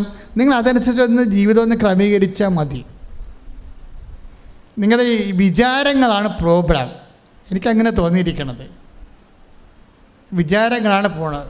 എന്നുവെച്ചാൽ നിങ്ങൾ ഇപ്പോൾ ഓരോരോ സ്ഥലത്ത് ഇപ്പോൾ കഴിഞ്ഞ ദിവസങ്ങളിലൊരു സാക്ഷ്യം പറഞ്ഞു. എന്നാൽ നൈസി വെട്ടക്കലിൻ്റെ സാക്ഷ്യം എന്താ? അവൾ ഇതിലെ കൂടി പോകുമ്പോൾ മാതാവിനെ കാണുമ്പോൾ തിരിഞ്ഞു കളയും. ഇതിലെ കൂടി ബസ്സിന് പോകുമ്പോഴേ കിഴക്കട്ട് നോക്കുക, മാതാവിനെ കാണുമ്പോൾ തിരിഞ്ഞു കളയും അവൾ. എന്താ കാര്യം? അവൾ ഉടമ്പടി എടുത്ത പാർട്ടിയാണ്. ഉടമ്പടി എടുത്ത ഒരു ആളാണ്. മാതാവിനെ കാണുമ്പോൾ തിരിഞ്ഞു കളയും. വേറെ അസുഖമൊന്നുമില്ല. എന്താണ് മാതാവിനെ കാണുമ്പോൾ തിരിഞ്ഞു കളയാൻ കാരണം? അവൾക്ക് ഇസ്രയേലിൽ പോകാൻ വേണ്ടിയാണ് അവൾ ഉടമ്പടി എടുത്തിരിക്കുന്നത്. നൈസി വെട്ടക്കൽ സാക്ഷ്യം കേട്ടല്ലേ അല്ലേ? ആ, ഇസ്രയേലിൽ ഉടമ്പടി എടുത്ത. പക്ഷേ എന്നാ സംഭവിച്ചിരിക്കണത്? പോകാൻ വേണ്ടി വണ്ടിയൊക്കെ എല്ലാ യാത്രക്കെല്ലാം സെറ്റ് ചെയ്ത് വിസയുമായി പോകാനുള്ള എല്ലാ പേപ്പറുമായി പൈസയുമായി വന്നപ്പോൾ ഏജൻറ്റ് പറയണേ 2 ദിവസത്തെ താമസമുണ്ടെന്ന് പറഞ്ഞ് ഒന്ന് വെയിറ്റ് ചെയ്യാൻ പറഞ്ഞു. അതോടുകൂടി ഇനി അടുത്ത ഇൻടേക്കിന് പോകാൻ പറ്റത്തുള്ളൂ എന്ന് പറഞ്ഞു. അതോടുകൂടി അത് ഏതാണ്ട് ഒക്ടോബർ 4-ാം തീയതി മറ്റേ പറഞ്ഞതാണ്. ഇവർക്ക് അതിന് ഭയങ്കരമായ കലിയായി. ഞാൻ പിന്നെ നീലത്തിരി കത്തിച്ച എന്തിനാണ്? ഞാൻ പിന്നെ പച്ചത്തിരി കത്തിച്ച എന്തിനാണ്? എന്ത് മാതാവാണ് ഞാൻ? ഇതിനു വേണ്ടിയല്ലേ ഇക്കാലം മുഴുവൻ പ്രാർത്ഥിച്ചുകൊണ്ടിരുന്നത്? ഇതിനു വേണ്ടിയല്ലേ, ഈ ഇസ്രയേലിൽ പോകാൻ വേണ്ടിയല്ലേ ഞാൻ ഇത്രയും കഷ്ടപ്പെട്ട് പ്രാർത്ഥിച്ചുകൊണ്ടിരുന്നത്? അപ്പോൾ ഇത് പഠിക്കാൻ ചെന്നപ്പോൾ കുടവടച്ച പോലെ ആയില്ല എന്നൊക്കെ പറഞ്ഞ് ഇവള് തനി നിറം കാണിച്ച്. ഈ തനി നിറമുണ്ടേ, അതാണ് പ്രശ്നം. എല്ലാവരുടെ കയ്യിൽ ഈ തനി നിറമുണ്ടേ. 2 ആഴ്ച പ്രാർത്ഥനയ്ക്ക് ഉത്തരം താമസിച്ചാൽ തനി നിറം പുറത്ത് വരും. പക്ഷേ ഈ തനി നിറത്തിൻ്റെ കുഴപ്പമുണ്ട്. നിങ്ങൾ ഒളിച്ചു വെച്ചിരിക്കുന്ന തനി നിറം ദൈവത്തിന് ഇങ്ങനെ സൂര്യപ്രകാശം പോലെയാണെന്നാണ് പറയണത് കാണാൻ നേരത്തെ. വെറുതെ വന്ന് പണി മേടിക്കല്ലേ. ഇപ്പോൾ നൈസി വെട്ടക്കലിനെ മാതാവ് സേവ് കണ്ടില്ലേ, എങ്ങനെ സേവ് ചെയ്തത്? അതായത് ഒക്ടോബർ 4-ാം തീയതി യാത്ര മുടക്കി. അപ്പം അന്ന് യുദ്ധമില്ലേ? അന്ന് യുദ്ധമില്ല. പക്ഷെ അമ്മയ്ക്കറിയാം യുദ്ധം നടക്കാൻ പോണെന്ന്. അതാണ് വിഷയം. നീ നടക്കുന്നത് ഞാൻ അറിയുന്നു. നിന്റെ ആന്തരിക വിചാരം. Take the word of God, read it again. 139 സങ്കീർത്തനം 2-ാം തിരുവചനം. 139 സങ്കീർത്തനം 2. ഞാൻ ഇരിക്കുന്നതും എഴുന്നേൽക്കുന്നതും അവിടുന്ന് അറിയുന്നു. എൻ്റെ വിചാരങ്ങൾ അവിടുന്ന് അകലെ നിന്ന് മനസ്സിലാക്കുന്നു. എൻ്റെ നടപ്പും കിടപ്പും അങ്ങ് പരിശോധിച്ചറിയുന്നു. എല്ലാ വിഷയത്തിൻ്റെ മേലും ബ്ലൂ പ്രിൻ്റ് കയ്യിലുണ്ടെന്നായി പറയണത്. മനസ്സിലായില്ലേ? എവരിത്തിങ്. നിങ്ങളുടെ തനി നിറത്തെക്കുറിച്ച് ഒരു അറിവുണ്ട്. ഇവൾ അമ്മയെ തെറി വിളിക്കുന്ന കാര്യം ഉറപ്പാണ്, നമുക്കറിയാം. യാത്ര ഒന്ന് മുടങ്ങിയാൽ അമ്മയെ തോന്നിയ മാസം പറയുമെന്നറിയാം നമ്മുടെ ജീവിതത്തിന്. പക്ഷെ ഇപ്പം എന്നാ പറ്റി? ഇപ്പം ആളിന് ഭയങ്കര സങ്കടമായി. എന്താണ്? ഈ ചെന്നവർക്ക് പുറത്തിറങ്ങാൻ പറ്റണില്ല. ചെന്നവർ തന്നെ അടുത്തത് നമ്മളവിടെ ചെല്ലും. നമ്മുടെ പ്രധാനമന്ത്രി വണ്ടിയും കൊണ്ട് വേറെ ചെല്ലും. എന്തിനാണ് ചെല്ലണത്? ഓപ്പറേഷൻ അജയ്. അവിടെ ചെന്നവരെ തന്നെ തിരിച്ചു കൊണ്ടുപോരാൻ. ഈ ഒരു കഥ അമ്മ നേരത്തെ അറിയണം എന്നാണ് പറയണത്. നീ നടക്കുന്നത് ഞാൻ അറിയുന്നു, നീ കിടക്കുന്നത് അറിയുന്നു, നിൻ്റെ ഓരോ വിചാരവും ഞാൻ അറിയുന്നു. അതുകൊണ്ട് സംരക്ഷണമാണ് ഉടമ്പടിയിലെ. ഉടമ്പടി നിനക്ക് സംരക്ഷണം തന്നിരിക്കുകയാണ്. അപ്പോൾ നീ ദൈവത്തിൻ്റെ സംരക്ഷണത്തിൻ്റെ അകത്താണ്. ഇതൊരു അയൺ ഡോമാണ് ശരിക്കും പറഞ്ഞാൽ ഉടമ്പടി. എന്താ കാര്യം? ഉടമ്പടി ദൈവം നിന്നെ സംരക്ഷിക്കുന്ന ഒരു വലയം തീർത്തിരിക്കുകയാണ്. പ്രാർത്ഥിക്കുക, കർത്താവായ ദൈവമേ, ഉടമ്പടി എന്ന വലിയ സംരക്ഷണ വലയത്തിലെ എന്നെ വിളിച്ചു ചേർത്തതിനും ചിറകിന്റെ കീഴിലെ എന്റെ ജീവിതത്തെ സംരക്ഷിക്കാൻ കണ്ണീരിന്റെ കാലത്ത് എന്നെ വിളിച്ചു നിർത്തിയതിന് നന്ദി പറയുന്നു.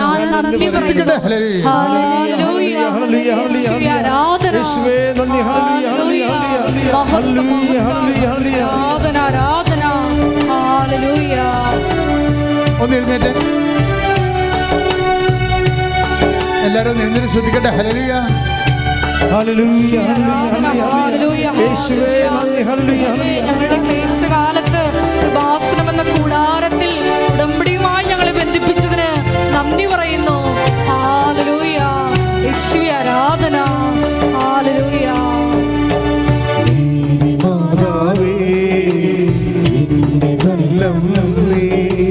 നീ എൻ്റെ ആശ്രയം ഏതു നേരം. മാതാവേ എന്നെ കല്ലം, നീ എൻ്റെ ആശ്രയം ഏതു നേരം. മനമിടറുമ്പോഴും സ്വരമിടറുമ്പോഴും എനിക്കു തണലായെന്നും അമ്മയുണ്ടല്ലോ. മനമിടറുമ്പോഴും സ്വരമിടറുമ്പോഴും എനിക്കു തണലായെന്നും അമ്മയുണ്ടല്ലോ.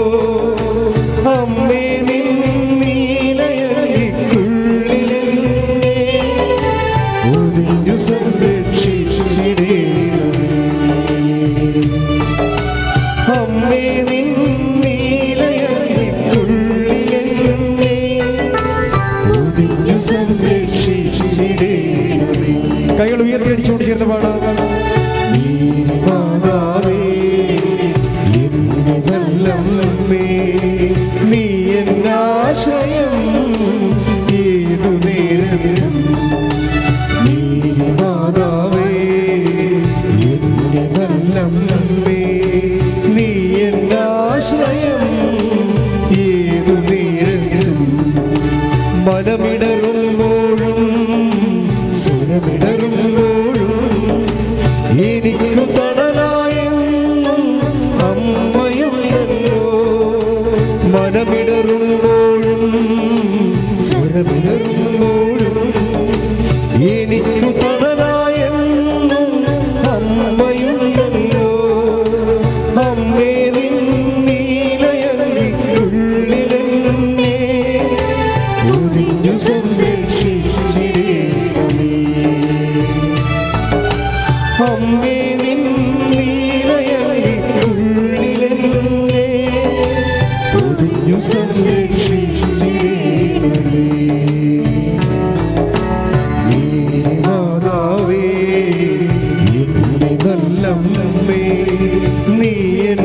ആശ്രയം ഏതു നേരം. Praise the Lord. Praise the Lord. ഇരിക്കുക. ഉടമ്പടിയുടെ ആന്തരിക പരിച്ഛേദങ്ങൾ നമ്മൾ കണ്ടുകൊണ്ടിരിക്കുകയാണ്. ഈ ധ്യാനം നിങ്ങളെ ശരിക്കും സഹായിക്കും. നിങ്ങളെ സത്യസന്ധമായി നിങ്ങളെ ഉയർത്തും, നിങ്ങളെ വളർത്തും, ദൈവത്തിൻ്റെ ഏറ്റവും പ്രിയപ്പെട്ടവരാക്കി മാറ്റും. ഈ മേരി ജോർജിൻ്റെ സാക്ഷ്യത്തിൽ ഒരു പ്രത്യേകത എന്താ അറിയാം? മേരി ജോർജ് പറയണത്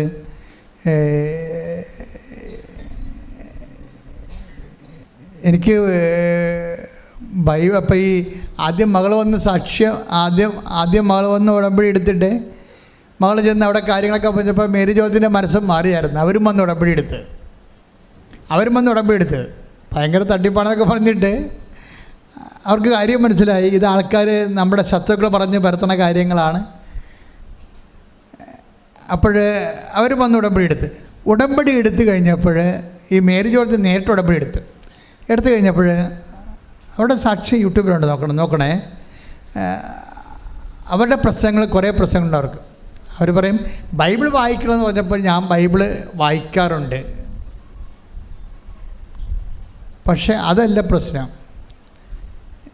ഞാനൊരു ദൈവ പൈതലല്ല, അതാണ് സംഭവം.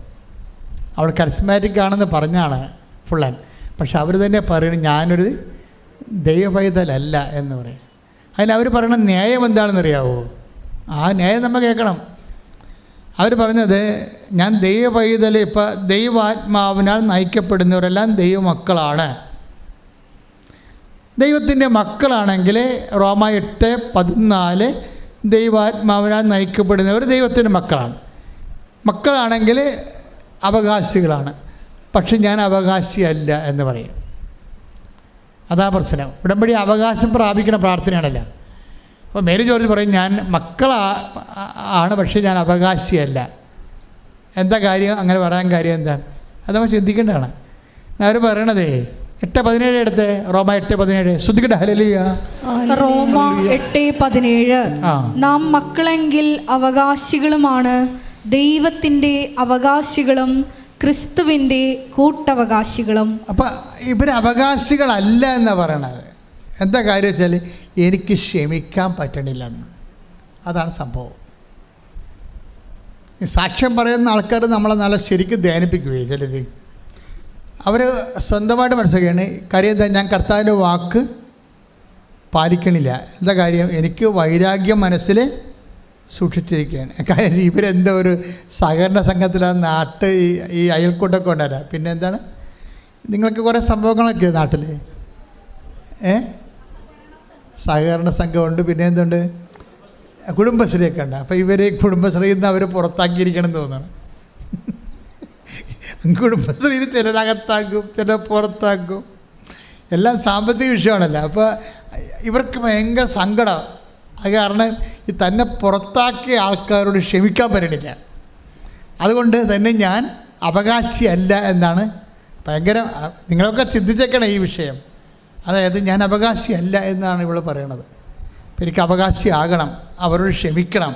പക്ഷേ എൻ്റെ മനസ്സ്, ഞാൻ കള്ളിയായിട്ട് എന്നെ മുദ്രകുത്തിയല്ലേ അവർ പുറത്താക്കിയത്, അത് തെരിക്കണം.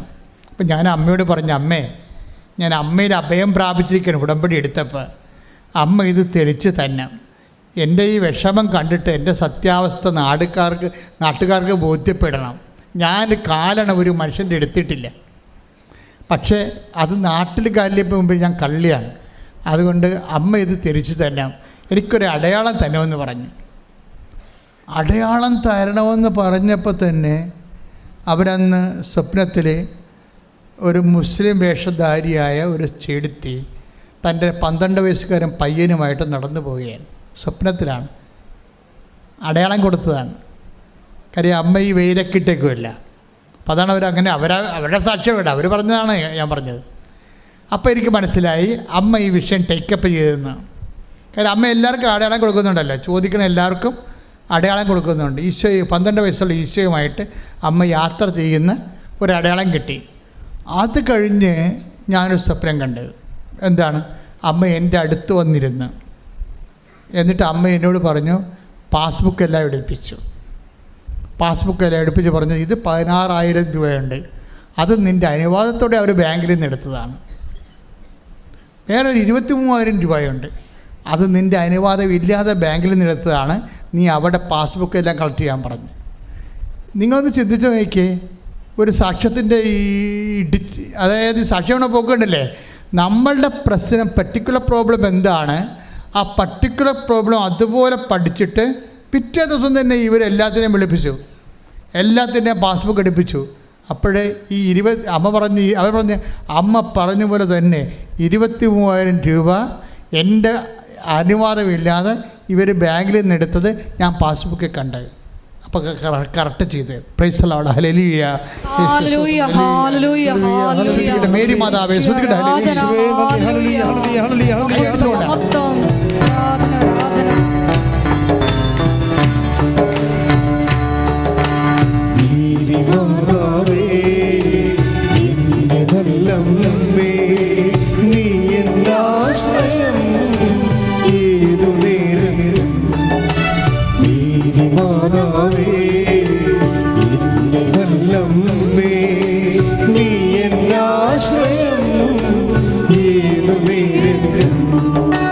മനമിടറുമ്പോഴും സുരമിടറുമ്പോഴും എനിക്ക് തണലായെന്നും അമ്മയുണ്ടല്ലോ. മനമിടറുമ്പോഴും സുരമിടറുമ്പോഴും എനിക്ക് തണലായെന്നും അമ്മയുണ്ടല്ലോ. അമ്മേ നീ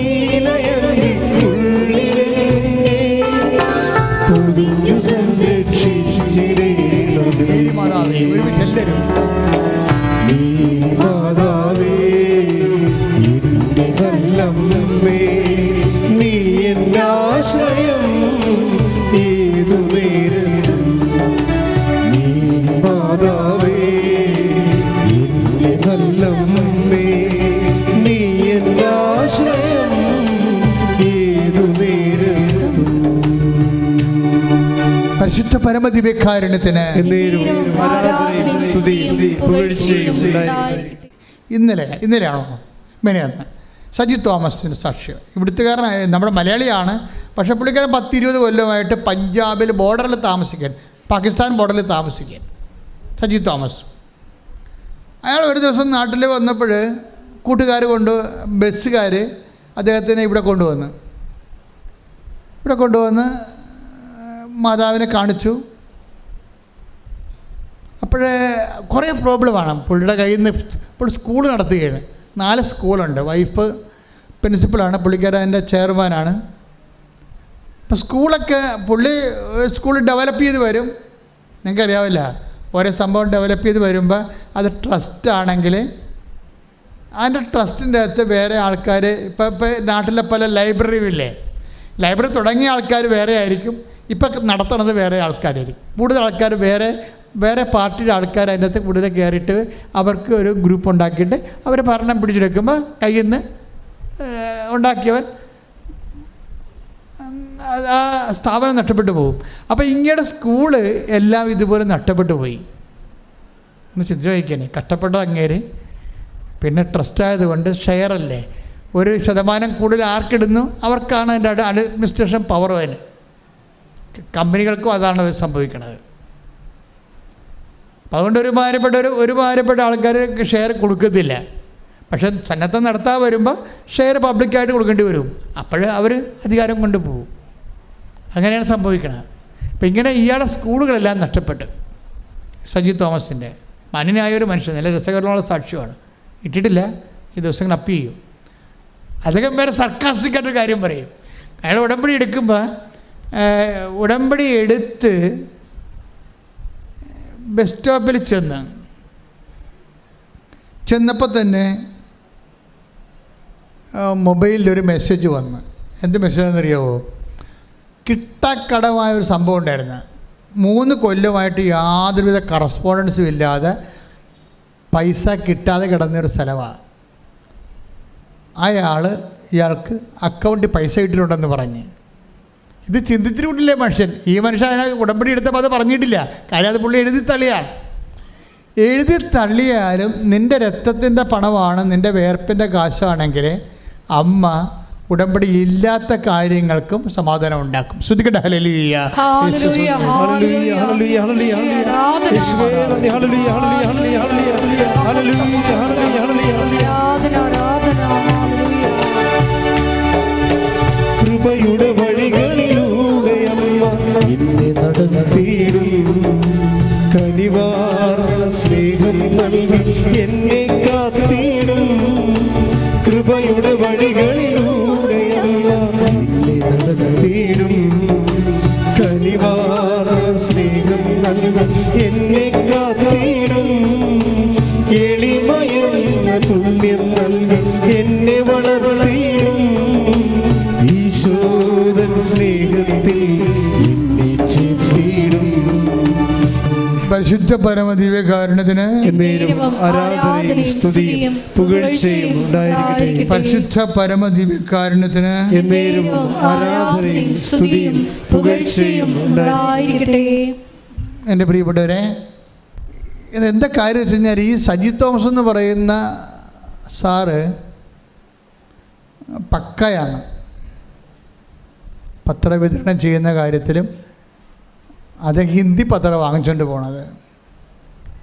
ഹിന്ദി പത്രം വാങ്ങിച്ചിട്ട് അദ്ദേഹം കർത്താവിനെ അറിയാത്ത മേഖലകളിലൊക്കെ അറിയിക്കാൻ വേണ്ടി ആത്മാർത്ഥമായിട്ട് പ്രവർത്തിക്കുന്ന ആളാണ്. നമ്മളിങ്ങനെ ആത്മാർത്ഥമായിട്ട് പ്രവർത്തിക്കുന്ന ആളാണ് എന്ന് ആദ്യമേ തന്നെ ദൈവത്തിന്, ഇപ്പം ചില ആൾക്ക് എന്നെ കാണാൻ വരത്തില്ലേ, അച്ഛനെ കാണാൻ ഇവിടെ ആൾത്തറയിൽ കടവുള്ളവർ വരും, രോഗികൾ വരും. ചില ആൾക്കാർ വരുമ്പോൾ തന്നെ ഞാൻ പറയും, ചേട്ടാ ഇത് ശരിയാകത്തില്ല ചേട്ടാ എന്ന് പറയും. അതെന്താ കാര്യം? ചേട്ടന് കർത്താവുമായിട്ട് ബന്ധമൊന്നുമില്ല. വൈഫിൻ്റെ ഉടമ്പടി എടുത്തിട്ട് അതിൻ്റെ പേരിൽ പുള്ളി വൈഫിൻ്റെ ജാമ്യത്തിൽ വന്നിരിക്കുന്ന ഒരു പ്രതിയാണ് പുള്ളി. ഇയാളിത് വീട്ടിൽ പോയാലും ഒന്നും ചെയ്യത്തില്ല. പെണ്ണുമ്പിള്ളയെ കൊണ്ട് ഇതൊക്കെ ചെയ്യിക്കാൻ നോക്കും, വർക്കൗട്ട് ചെയ്യത്തില്ല. നമുക്കറിയാൻ പറ്റും. നമ്മൾ ഈ മോട്ടർ ഓൺ ചെയ്ത് കഴിയുമ്പോൾ ചിലപ്പോൾ ഗ്യാസ് അടിക്കണ പോലെ അടിക്കത്തില്ല. ചിലന്മാരുടെ തലേ കൈവെക്കുമ്പോൾ തന്നെ അറിയാം ഈ സാധനം നടക്കത്തില്ലെന്നറിയാം. അപ്പം എൻ്റെ സ്വഭാവത്തിൽ ഞാൻ നേരിട്ട് പറഞ്ഞേക്കാം, ചേട്ടാ നടക്കത്തില്ല കേട്ടോ, വടിയിട്ടൊക്കെ പറയും. അതെന്താ കാര്യം? ഇതെന്ന് പറഞ്ഞാൽ നമുക്കറിയാമല്ലോ, ഇത് ആരുടെയെങ്കിലും കെയർ ഓഫിൽ അനുഗ്രഹം അടിച്ചു മാറ്റാൻ പറ്റത്തില്ല.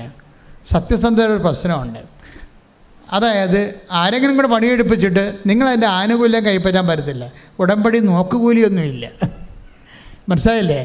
അതെപ്പോഴും ശ്രദ്ധിക്കണം. അല്ലെങ്കിൽ നിങ്ങൾ ഭാര്യയെപ്പോലെ തന്നെ വിശ്വസിക്കുകയും നിങ്ങൾക്ക് ആവതില്ല പ്രവർത്തിക്കാമെന്ന് വിചാരിച്ചോ എന്ന് വെച്ചാൽ ഓക്കെ, നിങ്ങൾക്ക് ആവതുണ്ടായിട്ടും നിങ്ങൾ പ്രവർത്തിക്കത്തില്ല.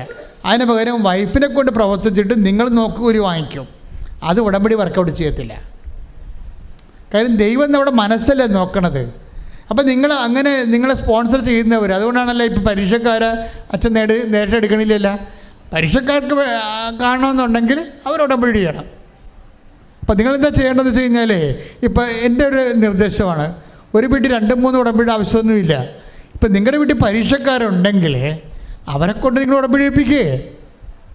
അല്ല പിന്നെ അമ്മയും വന്ന് ഉടമ്പടി എടുത്ത് അപ്പനും വന്ന് ഉടമ്പടി എടുക്കേണ്ട ആവശ്യമില്ലല്ല. നിങ്ങളുടെ വീട്ടിൽ പരീക്ഷക്കാരുണ്ട്, അതുപോലെ തന്നെ ഏറ്റവും അത്യാവശ്യം ഇരിക്കുന്ന ആൾക്കാരെ കൊണ്ട് ഒരു ഉടമ്പടി എടുപ്പിക്കുക. അപ്പം പിന്നെ അത് ആ ഉടമ്പടി മകള് ഉപയോഗിക്കാൻ പറ്റും, അമ്മയ്ക്ക് ഉപയോഗിക്കാൻ പറ്റുമല്ല. അപ്പം അത് അങ്ങനെ മക്കൾ ചെയ്യണം. അല്ലാതെ അമ്മ ഉടമ്പടി എടുത്ത് മകൾ വേറെ ഉടമ്പടി എടുക്കരുത്. അതൊരു മണ്ടത്തരമാണ്. ഞങ്ങൾക്കിങ്ങനെ ഉടമ്പടിയുടെ എണ്ണം കൂടി ഒന്നും ചെയ്യാനില്ല. ഞങ്ങൾക്ക് ചെയ്യാനുള്ളത് ദൈവത്തിൻ്റെ പൈതങ്ങളായിട്ട്. ചേച്ചി എന്താ പറയണത്? ഞാൻ ദൈവ പൈതലല്ല, എനിക്ക് കർത്താവിൻ്റെ അവകാശമില്ല, എനിക്ക് ക്ഷമിക്കാൻ പറ്റണില്ല. അതാണ് പ്രശ്നം. ഞങ്ങൾ നോക്കണം അതാണ്. ഉടമ്പടി എണ്ണം കൂട്ടുകയല്ല ചെയ്യേണ്ടത്, മറിച്ച് നിങ്ങൾ ഉള്ളവർ ദൈവത്തിൻ്റെ കൃപയിൽ ദൈവത്തിനൊരു ഞങ്ങൾക്ക് ബോധ്യപ്പെടാൻ പറ്റത്തില്ല. ഞങ്ങൾക്ക് ബോധ്യപ്പെടാൻ പറ്റണ എന്തുമാത്രം ബോധ്യപ്പെടാൻ പറ്റും? ആ ക്ലാപ്പ് പേപ്പർ നോക്കിയിട്ട് നിങ്ങൾ സഭയിൽ പ്രവർത്തിക്കുന്നുണ്ടോ എന്ന് ചോദിക്കാം. അപ്പോൾ ഉടനെ നിങ്ങൾ തലയാട്ടും. ഉണ്ടെന്നാ ഇല്ലെന്നാ. ആ കൗൺസിലിന് കണ്ണ് കാണാൻ പാടില്ലെങ്കിൽ ഇല്ലെന്നാണ്, ഉണ്ടെന്നാണോ പറഞ്ഞതെന്ന് ഇല്ലെന്നാണെന്ന് അറിയാൻ പറ്റില്ല. അവർ ടിക്കിടും. ഇപ്പോൾ വയസ്സന്മാരൊക്കെ അല്ലേ ഇരിക്കണം. എനിക്ക് അത് കാരണം എനിക്ക് പേടിയാണ്. ഇവരെന്തെന്ന് പടപെടാൻ ടിക്കറ്റ് പോകണല്ലോ. അതെന്ന് വെച്ചാൽ പ്രശ്നം, നിങ്ങളുടെ സഭയിൽ പ്രവർത്തിക്കുന്നുണ്ട്, അവർ തലയാട്ടും. ഉണ്ടെന്നാണ് ഇല്ലെന്നാണ് നമുക്കറിയാൻ പാടില്ല. എല്ലാവരും ടിക്കിടും. എന്താണ് എനിക്ക് പോകണം എന്ന് പറഞ്ഞ് നിൽക്കുകയല്ലേ. നിങ്ങൾ ഈ വാണത്തിന് തീ കൊടുക്കാൻ വേണ്ടി നിൽക്കണ പോലെ നിൽക്കുകയാണ് അവിടെ. നിങ്ങൾ മര്യാദക്ക് ഇതൊക്കെ ആദ്യം മനസ്സുകൊണ്ട് തന്നെ ഇത് പുതുക്കുക. എന്നിട്ട് അതിൻ്റെ രേഖ ഇവിടെ ഉണ്ടാക്കുകയാണ് ചെയ്യേണ്ടത് ആദ്യം. അല്ല, ഈ രേഖ ഒന്നും വർക്കൗട്ട് ചെയ്യത്തില്ല. നിങ്ങൾ തോന്നിവാസം ചെയ്യുകയും ചെയ്യും. ഇവിടെ വന്ന് നുണ പറഞ്ഞ് രേഖ ഉണ്ടാക്കിയിട്ട് പോന്നു കഴിഞ്ഞാൽ എന്ത് വർക്ക് ചെയ്യാനാണ്? ഉടമ്പടിയോട് സിൻസിയറിറ്റി കാണിക്കണം. ദൈവം എന്താ കൗണ്ട് ചെയ്യണത്? ദൈവം ഈ ക്ലാപ്പ് പേപ്പറല്ല കൗണ്ട് ചെയ്യണത്. ക്ലാപ്പ് പേപ്പർ കൗണ്ട് ചെയ്യണ ജോസഫച്ചൻ. ദൈവം കൗണ്ട് ചെയ്യണത് അതല്ല, വേറൊരു ക്ലാപ്പ് പേപ്പറുണ്ട്. ഈ സത്യസന്ധമാണോ എന്ന് ദൈവത്തിന് അറിയാമല്ല. ഈ പറഞ്ഞ് പറ്റിച്ചിരിക്കുന്ന സംഭവം സത്യസന്ധമാണോ ഇല്ലെന്ന് ദൈവത്തിന് അറിയാം. അതുകൊണ്ട് ദൈവസ്നേഹത്തോട് സത്യസന്ധമായി ഉടമ്പടിയോട് സുവിശേഷ വിഹിതമായി പ്രതികരിച്ചിട്ട് ദൈവസ്നേഹത്തിൻ്റെ സാക്ഷികളാകാൻ വേണ്ടി ശ്രദ്ധിക്കട്ടെ. ഹല്ലേലൂയ.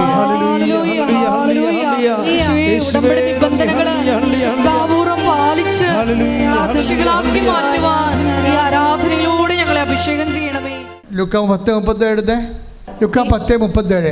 യേശു പറഞ്ഞു, നീയും പോയി അതുപോലെ ചെയ്യുക. ഇതേതാ? ഇത് ഉടമ്പടി വചനമാണ്. അവൻ പറയണ പോലെ ചെയ്യുക എന്നുള്ളതിൻ്റെ തന്നെ വ്യത്യസ്തങ്ങളായ സാഹചര്യങ്ങളിലെല്ലാം ഉള്ളത് ഉടമ്പടി വചനങ്ങൾ തന്നെയാണ്.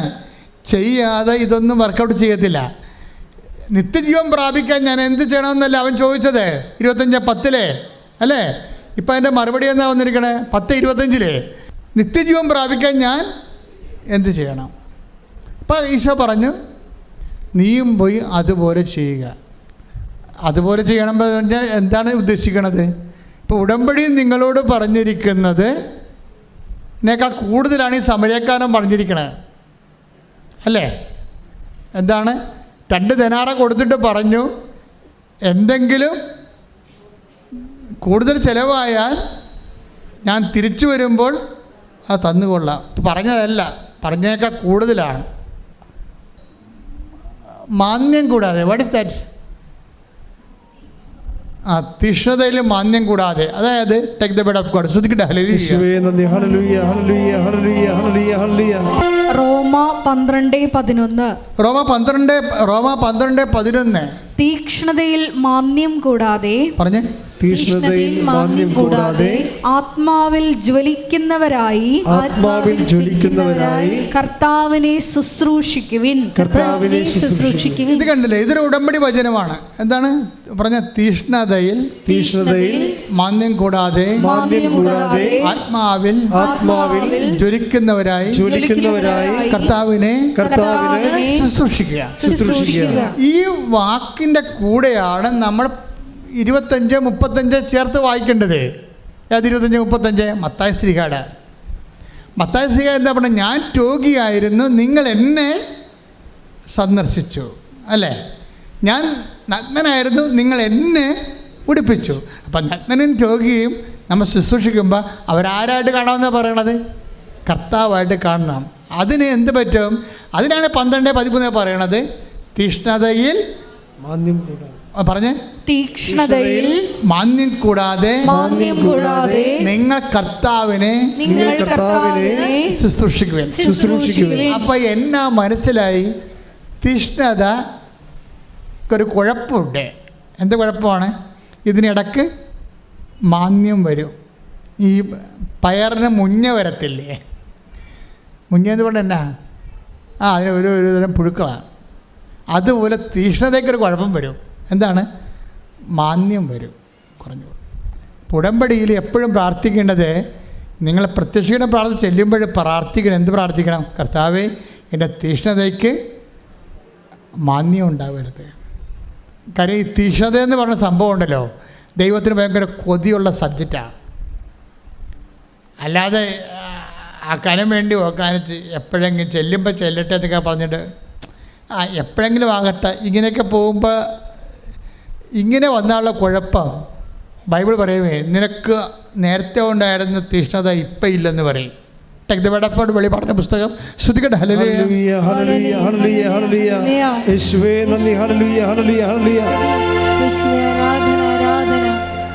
വെളിപാട് 2:4. എങ്കിലും നിനക്കെതിരെ, സഭകളോട് പറയുന്നതാണ് ആത്മാവ്, എങ്കിലും നിനക്കെതിരെ എനിക്കൊന്ന് പറയാനുണ്ട്. നിനക്കാദ്യമുണ്ടായിരുന്ന സ്നേഹം നീ കൈവെടിഞ്ഞിരിക്കുന്നു. അതിനാൽ നീ ഏത് അവസ്ഥയിൽ നിന്നാണ് അധപ്പതിച്ചതെന്ന് ചിന്തിക്കുക, അനുദപിച്ച ആദ്യത്തെ പ്രവൃത്തികൾ ചെയ്യുക. അല്ലെങ്കിൽ ഞാൻ നിൻ്റെ അടുത്ത് വരികയും നിൻ്റെ ദീപപീഠം അതിൻ്റെ സ്ഥാനത്ത് നീക്കിക്കളയുകയും ചെയ്യും. ദീപപീഠം എന്ന് പറഞ്ഞാൽ വിശ്വാസമാണ്. തിഷ്ണത കുറഞ്ഞു പോയാൽ ദീപപീഠം പോകുന്നു. ദീപം എന്ന് പറഞ്ഞാൽ എന്താ? വിശ്വാസമാണ്. വിശ്വാസം കുറയും. വിശ്വാസം കുറഞ്ഞാൽ ദൈവമായിട്ടുള്ള ലൈൻ കട്ടാവും. ഇതാണ് എൻ്റെ വിഷയം വരണത്. അപ്പം തിഷ്ണത പോകാതിരിക്കാൻ നോക്കണം. കർത്താവിനാണെങ്കിൽ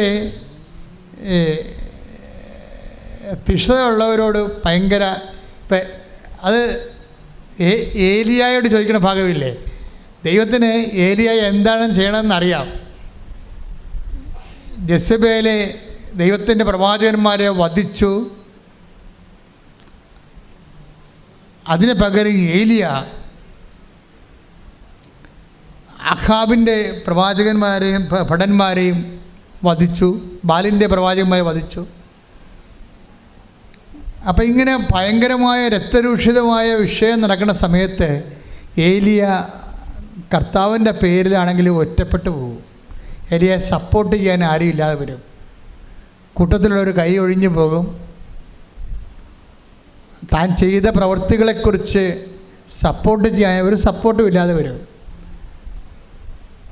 ഏലിയയുടെ കഥയിൽ ഞാൻ പഠിച്ച ഇതാണ്, ചില സമയത്ത് ദൈവത്തിന് വേണ്ടി നിൽക്കുമ്പോൾ നമ്മുടെ സപ്പോർട്ട് പോകും.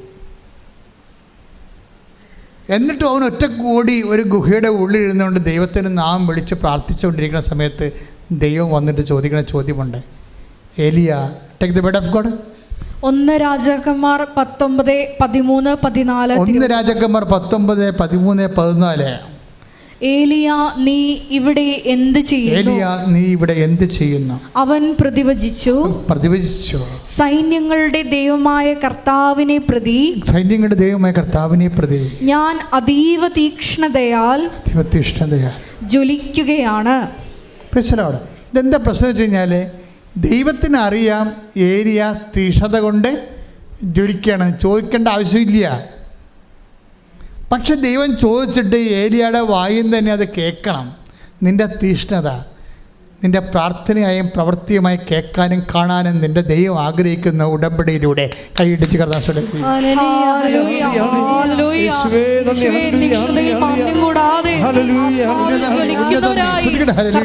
ശുശ്രൂഷ ചെയ്യുവാൻ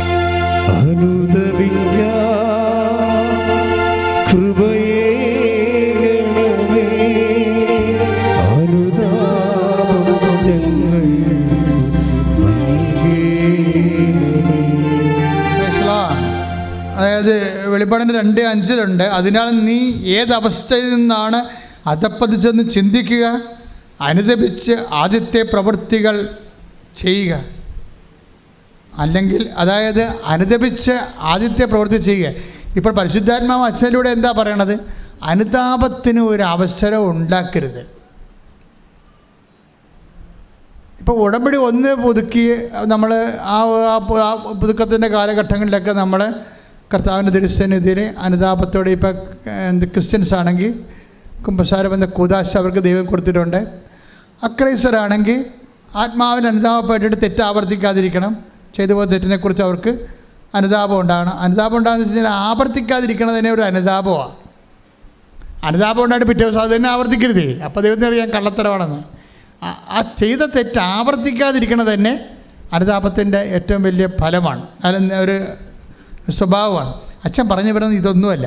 ഞാൻ പറഞ്ഞു വരുന്നത് ഉടമ്പടി പുതുക്കത്തിലേക്ക് വന്നു കഴിഞ്ഞാൽ നമുക്ക് അനുദപിക്കേണ്ട ഒരു അവസരം ഉണ്ടാകരുത്. അനുദപിക്കാനുള്ള അവസരമല്ല, അനുദപിക്കേണ്ട ഒരു അവസരം ഉണ്ടാകരുത്. എന്താ കാര്യം? നമ്മൾ എത്രയോ പേരാണെന്നറിയാം വിശുദ്ധരായിട്ട് ജീവിക്കണത്. അവർക്ക് എന്തിന് കുമ്പസാരിക്കണമെന്ന് അറിയത്തില്ല. എന്തിന് കുമ്പസാരിക്കണമെന്ന് അറിയാത്ത 2 തരം ആൾക്കാരുണ്ട്. ഞാൻ എൻ്റെ ജീവിതത്തിൽ കണ്ടിട്ടുണ്ട്. എന്തിന് കുമ്പസാരിക്കണമെന്ന് അറിയാത്ത 2 തരം ആൾക്കാരുണ്ട്. ഞാനൊക്കെ ഒരു രോഗിക്ക് ഒടുക്കത്തെ കൊടുക്കാൻ പോയി. അവസാനം പുള്ളിക്കാരൻ അവിടെ ഈ ജീവിതം കഴിഞ്ഞ് ഗുഡ് ബൈ പറഞ്ഞു പോവുകയാണ്. ദുഃഖ വെള്ളിയാഴ്ച വരെ കടലിൽ കൊണ്ടുപോയി വലയിട്ട കക്ഷിയാണ്. അയാളെ കുമ്പസാരിപ്പിക്കേണ്ട ഒരു അവസരം കർത്താവ് എനിക്ക് തന്നു. പക്ഷേ അങ്ങേരുടെ അടുത്ത് കുമ്പസാരിക്കാൻ വേണ്ടി ഇരിക്കുമ്പോൾ അങ്ങർക്ക് പകുതി ബോധമുണ്ട്, പകുതി ബോധമില്ല. അപ്പം ഞാൻ ചേട്ടാ ഞാൻ കുമ്പസാരിക്കണില്ല, ആത്മാവ് പിരിഞ്ഞു പോകുന്ന ഒരു സമയമാണ്. പിരിഞ്ഞല്ല, അത് അടുത്ത ദിവസം മരിക്കും, നമുക്കറിയാം. പക്ഷേ ആ പാവം മോചിപ്പിച്ചിട്ട് ഇടുന്നത് ഏറ്റവും വലിയ ദൈവാനുഗ്രഹം കിട്ടിയിരിക്കുന്ന ഒരു സമൂഹമാണിത്. പക്ഷേ അങ്ങേരെ എന്നോട് പറയും കുമ്പസാരം, കുമ്പസാരം. അപ്പം ഞാൻ പുള്ളിയോട് കുമ്പസാരിക്കാൻ പോരെ, ബോധം പോയില്ലേ മനുഷ്യന്? ഒരവസരമാണത്. അവസരം ഉണ്ടായിരുന്ന കാലത്ത് അനുതാപമില്ലായിരുന്നു. ഇപ്പം അവസരവുമില്ല, അനുതാപവും. ഹെബ്രായർ 12:17. പിന്നീട് അവകാശം പ്രാപിക്കാൻ ആഗ്രഹിച്ചപ്പോൾ അവൻ തിരസ്കരിക്കപ്പെട്ടുവെന്ന് നിങ്ങൾക്കറിയാമല്ലോ. കണ്ണീരോടെ അവൻ അത് ആഗ്രഹിച്ചെങ്കിലും അനുതപിക്കാൻ അവന് അവസരം ലഭിച്ചില്ല. ഇതാണ് ഈ വ്യക്തിയുടെ അവസ്ഥ. അനുതപിക്കാൻ അവസരമില്ല. ചിലർക്ക് അനുതപിക്കാൻ അവസരം ലഭിക്കും, പക്ഷെ അവർ അനുതപിക്കത്തില്ല. ഞാൻ ഇതൊന്നുമല്ല ഇവിടെ പറഞ്ഞത്. ഇവിടെ പറഞ്ഞത് അനുതപിക്കേണ്ട ഒരു അവസരം ഉണ്ടാക്കരുതെന്നാണ്. ഉടമ്പടി മൂന്നാമത് പുതുക്കിയെന്ന് പറയുമ്പോഴേ, വീണ്ടും അനുതപിക്കേണ്ട ഒരു അവസരം ഉണ്ടാക്കിയെന്ന് പറയുമ്പോഴേ, ദൈവത്തെ കണ്ണിൻ്റെ പൊടിയിട്ടെന്നല്ലേ എൻ്റെ അർത്ഥം. നിങ്ങൾ ബലഹീനരാണെന്ന് പറഞ്ഞിട്ടൊരു കാര്യമില്ല. ബലഹീനരെ ശക്തിപ്പെടുത്തുന്ന ദൈവം ഉണ്ടെങ്കിൽ നിങ്ങൾക്ക് വിശുദ്ധിയോടെ ജീവിക്കാൻ പറ്റും. ആദ്യം ഞാൻ വിശുദ്ധിയോടെ ജീവിക്കുമെന്ന് തീരുമാനിക്കുക. എന്നിട്ട് ദൈവത്തോട് പറയണം. അങ്ങനെ വിശുദ്ധിയോടെ ജീവിക്കുമെന്ന് തീരുമാനമെടുക്കുന്നവർക്കാണ് കർത്താവ് പ്രാർത്ഥന പറഞ്ഞു കൊടുത്തിരിക്കുന്നത്. എന്താണ്? ഞാൻ വിശുദ്ധിയോടെ ജീവിക്കുമെന്ന് തീരുമാനമെടുത്ത് കർത്താവേ, അതുകൊണ്ട് എന്നെ തിന്മയിൽ നിന്ന് രക്ഷിക്കണമേ, എന്നെ പ്രലോഭനത്തിൽ ഉൾപ്പെടുത്തരുത്. കൈയിട്ടിച്ച് കർത്താവ്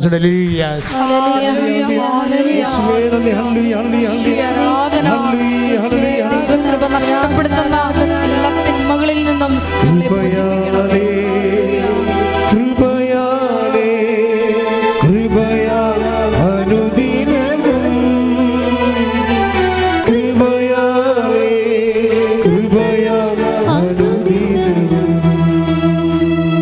എല്ലാവരും നിൽക്കുക.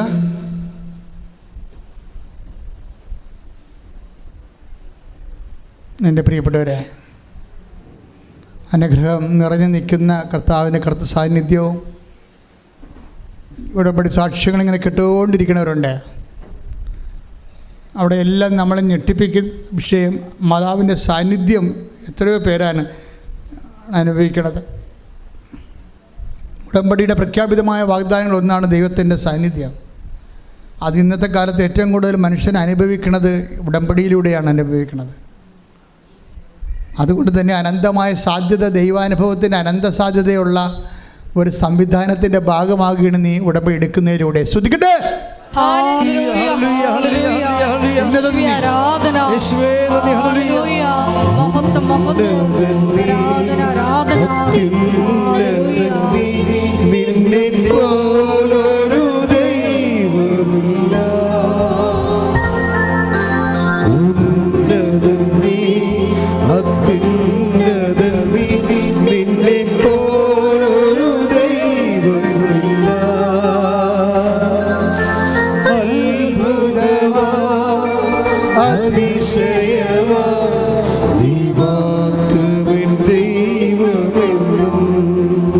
പരിശുദ്ധ പരമ ദിവ്യകാരുണ്യത്തിന് മക്കളെ, അമ്മ മാതാവ് ജീവനോടെ പ്രത്യക്ഷപ്പെട്ട സ്ഥലത്ത് ഈശോ ജ്വലിച്ചു നിൽക്കുന്ന ദിവ്യകാരുണ്യത്തിന് തണലിലാണ് എൻ്റെ മക്കളെ ദൈവം നിർത്തിയിരിക്കുന്നത്. ഈ കണ്ണീരിൻ്റെ കാലത്ത് നിങ്ങളുടെ വിശ്വാസത്തോടെ, സ്നേഹത്തോടെ, വലിയ പ്രതീക്ഷയോടുകൂടി രോഗമുള്ളിടത്തെല്ലാം കൈകൾ വെക്കുക. കിഡ്നി രോഗികളെ പുറകിൽ കൈവെക്കുക, ശ്വാസകോശ രോഗികളെ നെഞ്ചിൽ കൈവെക്കുക, ബ്രസ്റ്റിന് ക്യാൻസർ ഉള്ളവരും അതുപോലെ തന്നെ മറ്റു രോഗങ്ങളുള്ളവർ നെഞ്ചിൻ്റെ സംബന്ധമായ രോഗമുള്ള നെഞ്ചിൽ കൈവെക്കുക. ഉദര രോഗികളെ അതുപോലെ തന്നെ ഗർഭാശയ രോഗികളൊക്കെ പൊക്കിന് താഴെ കൈവച്ച് പ്രാർത്ഥിക്കുക. തൈറോയ്ഡ് രോഗികൾ കഴുത്ത് കൈവെക്കുക. ശിരസ്സിന് രോഗമുള്ളവർ ശിരസ്സിൽ തന്നെ കൈവെക്കുക. അച്ഛൻ പ്രാർത്ഥിക്കുമ്പോഴേ കർത്താവ് അമ്മ മാതാവ് നമുക്ക് വേണ്ടി ജ്വലിച്ചു നിന്നുകൊണ്ട് മധ്യസ്ഥ പ്രാർത്ഥന നടത്തുന്ന സമയമാണ്. ഈശോ തൻ്റെ കാരുണ്യത്തിൻ്റെ കരങ്ങൾ കൊണ്ട് നിന്നെ തലോടുന്ന സമയമാണ്. അവിടെ തിരുമുറുപാർന്ന വലതുകരം ആണിപ്രതാർന്ന അത്ഭുതകരത്താൽ അവൻ നിന്നെ തലോടിക്കൊണ്ട് അടയാളങ്ങളിലൂടെ നിന്നെ വിടുതൽ നൽകുന്ന ദൈവികമായ സ്വർഗീയ നിമിഷങ്ങൾക്കായി ഇടിമുഴക്കുമ്പോൾ ശ്രദ്ധിക്കട്ടെ. നിന്റെ ഉന്നതമായ നാമത്തിന് സ്വന്തം ചെയ്ത് കർത്താവേ, നിന്റെ വിശുദ്ധ പൗരോഹിത്യത്തെ അങ്ങ് മഹത്വപ്പെടുത്തുന്ന പ്രാർത്ഥിക്കുന്ന കർത്താവേ, ഈശോ സഭയിലുള്ള സാന്നിധ്യം പ്രകടമാക്കണമേ. അമ്മേ, പരിശുദ്ധമ്മ ദൈവമാതാവേ, ഞങ്ങൾക്ക് വേണ്ടി മധ്യസ്ഥം വഹിക്കുന്ന നന്ദി പറഞ്ഞു കർത്താവേ. അങ്ങനെ ആണിപ്പെടുത്താവുന്ന വലതുകരം കർത്താവ് ഓരോ മകന്റെ മേലും കർത്താവ് ഉച്ച മുതൽ ഉള്ളംകാലം വരെ കർത്താവ് രക്തം പടരട്ടെ. എല്ലാ കോശങ്ങളിലും പേശികളിലും രക്തഞരമ്പുകളിലും അസ്ഥികളിലും വാതരോഗങ്ങളിലും എല്ലാ ആന്തരിക അവയവങ്ങളിലും ക്രിസ്തുവിന്റെ വിശുദ്ധ രക്തത്താൽ ഉന്നതമായ അവിടുത്തെ നാമത്തില് സൗഖ്യം പ്രാപിക്കട്ടെ.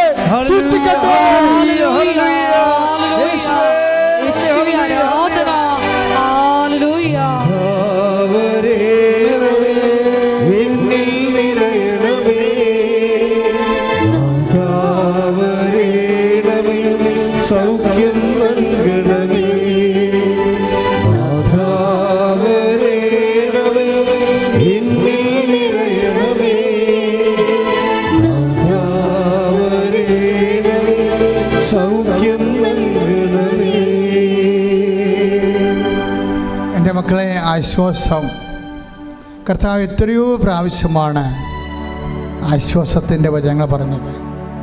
കർത്താവ് എത്രയോ പ്രാവശ്യമാണ് സമാധാനത്തിൻ്റെ വചനങ്ങൾ പറഞ്ഞത്. കർത്താവ് ഉയർത്തുന്നതിന് ശേഷം ആദ്യം കൊടുത്ത ദാനം എന്താണ്? അൽ-ഇസ്ലാം, എൻ്റെ സമാധാനമെന്ന്. നിങ്ങൾക്ക് സമാധാനം. നമുക്ക് സമാധാനം നഷ്ടപ്പെടുന്ന വിഷയങ്ങളുണ്ട്. ചിലപ്പോൾ നിൻ്റെ ജീവിത പങ്കാളിയുമായിട്ടുള്ള വിഷയം നിൻ്റെ സമാധാനം നഷ്ടപ്പെടുത്തി കാണും. ചിലപ്പോൾ നിൻ്റെ സാമ്പത്തിക കടങ്ങൾ നിൻ്റെ സമാധാനം നഷ്ടപ്പെടുത്തി കാണും. നിൻ്റെ കുടുംബത്തിൻ്റെ വിശ്വാസ തകർച്ച നിനക്ക് സമാധാനം നഷ്ടപ്പെടുത്തി കാണും. ചിലപ്പോൾ നിൻ്റെ ജീവിതം, ജോലി, യാത്ര എല്ലാം നിനക്ക് സമാധാനം ഇല്ലാത്ത അവസ്ഥയാണ്. എൻ്റെ ദൈവവേദനേ, നിനക്ക് സമാധാനം ഇല്ലെന്ന് കണ്ടറിഞ്ഞ് നിൻ്റെ സന്തോഷത്തിൻ്റെ സമാധാനത്തിൻ്റെ വീഞ്ഞ് തീർന്നു പോയെന്ന് മനസ്സിലാക്കിക്കൊണ്ടാണ് നിൻ്റെ അമ്മ പരിശുദ്ധമ്മ ദേവമാതാവ് നിന്നെ തൻ്റെ ദീർഘമാന തിരുസന്നിധി കൊണ്ടുവന്നിരിക്കണം. കൈ ഇടിച്ച് കർത്താവേ,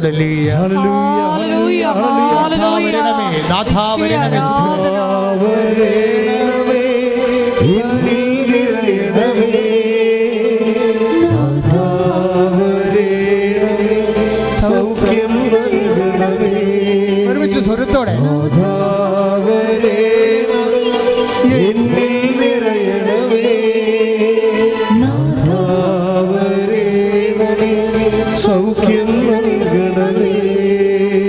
കൈകൾ കൂപ്പി കർത്താവിനെ തന്നെ നോക്കുക. അച്ഛൻ നിങ്ങൾക്ക് വേണ്ടി പ്രാർത്ഥിക്കുകയാണ്. എവിടെയാണ് സമാധാനം നഷ്ടപ്പെട്ടിരിക്കുന്നത്? ആ മേഖലയിൽ കർത്താവ് സമാധാനം നൽകാൻ വേണ്ടി അമ്മ മാതാവ് നിനക്ക് വേണ്ടി മധ്യസ്ഥം വഹിക്കുന്ന സമയമാണ്. ഈശോ നാമത്തിൽ നീ സമാധാനം അനുഭവിക്കാൻ പോകുന്ന സമയമാണ്. നിനക്കറിയാം, അനേകം മക്കൾ ഇവിടെ വന്ന് കാലിച്ചുവട്ടിയ സമയം തന്നെ ദൈവം നിങ്ങളുടെ കാര്യങ്ങൾ ഏറ്റെടുക്കുകയും നിങ്ങളെ വഴി ഇനി വരുന്ന സാക്ഷ്യമായി സന്തോഷമായി വരാൻ കർത്താവ് നിന്നെ സഹായിക്കുകയും ചെയ്യുന്ന ദൈവിക നിമിഷങ്ങൾക്കായി സ്തുതിക്കട്ടെ. അച്ഛൻ പ്രാർത്ഥിക്കും, സ്തുതിക്കട്ടെ. ഹല്ലേലൂയ. കർത്താവേ, അങ്ങയുടെ മക്കൾക്ക് വേണ്ടി ഞാൻ പ്രാർത്ഥിക്കുകയാണ് ഈശോയെ. കർത്താവ്, വീടില്ലാത്തവർക്ക് വേണ്ടി പ്രാർത്ഥിക്കുന്ന ഈശോയെ. അവർ വീട് ലഭിച്ച് കർത്താവെ വീട് സ്ഥലവുമില്ലാത്തവരുണ്ട് ഈശോയെ. മക്കളോർത്ത് വേദനിക്കുന്ന മാതാപിതാക്കന്മാരുണ്ട്. മക്കളെ കൈകൾ കുപ്പിക്കൊണ്ട് കർത്താവിനെ നോക്കിക്കൊണ്ട് ഹൃദയത്തിൽ സ്തുതിച്ചുകൊണ്ട് കൃപ സ്വീകരിക്കേണ്ട സമയമാണിത്. എൻ്റെ കർത്താവെ, നിൻ്റെ തിരുമുറുവാർന്ന വലതുകരം ആണിപ്പെടുതാർന്ന അത്ഭുതകരം ഓരോ മകൻ്റെ മേലും ഓൺലൈനിൽ പ്രാർത്ഥിക്കുന്നതിൽ പ്രത്യേകിച്ച് കർത്താവെ, നീ അവരെ കരുണയോടെ കടാക്ഷിക്കണമെന്ന് പ്രാർത്ഥിക്കുന്നു. ആരെല്ലാം എവിടെയെല്ലാം എപ്പോഴെല്ലാം ഈ വഴി ധ്യാനം കൂടുന്നുവോ, ആരാധന മുട്ടന്ന് പങ്കെടുക്കുന്നു, ഇട്ടിപ്പിണർവ് പോലെ കർത്താവെ അവിടെ മേൽ ദൈവത്തിൻ്റെ കൃപ ചൊരിയട്ടെ. എൻ്റെ കർത്താവിൻ്റെ ഉന്നതമായ നാമത്തിൽ ജോലി നഷ്ടപ്പെട്ടവർ, വീട് നഷ്ടപ്പെട്ടവർ, കടം കയറി മുടിഞ്ഞവർ, സങ്കടപ്പെടുന്നവർ, കേസുള്ളവർ, ഭാര്യ ഭർത്താക്കന്മാർ അകന്നു പോകുന്നവർ, മക്കൾ ദുർനടപ്പിലായി പോയവർ, തെറ്റായ ബന്ധങ്ങൾ അകപ്പെട്ടിരിക്കുന്നവരെ, എല്ലാ തരത്തിലും വേദനയും പ്രയാസവും അനുഭവിച്ചുകൊണ്ട് ഞെരുക്കത്തിൽ ജീവിക്കുന്നവരെ, ഉറക്കമില്ലാത്തവരെ, പലതരത്തിലുള്ള വിഷയങ്ങളാലും രോഗങ്ങളാലും ഉറക്കം നഷ്ടപ്പെട്ടു പോയവർ, കർത്താവേ നിന്റെ കരുണ ചൊരിയണമേ, ആകാശം തുറക്കണമേ. കർത്താവേ നിന്റെ തിരുമുറുപാടിന് വലത് കരത്തിൽ ഓരോ മകനെയും മകളെയും സ്പർശിക്കണമേ. യേശു ക്രിസ്തുവിന്റെ ഉന്നതമായ നാമത്തിൽ നിങ്ങൾക്ക് സമാധാനവും സൗഖ്യം ലഭിക്കട്ടെ.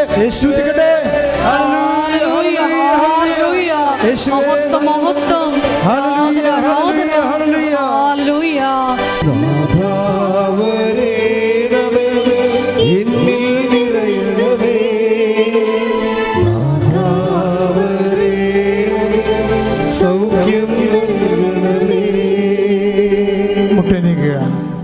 എൻ്റെ പ്രിയപ്പെട്ടവരെ, കരിസ്മാരിക് ധ്യാനങ്ങളിലെ പോലെ മണിക്കൂറോളം രോഗശാന്തി പ്രാർത്ഥന നമ്മുടെ ആരാധനയ്ക്ക് ഉണ്ടാകത്തില്ല. എന്താ കാരണം?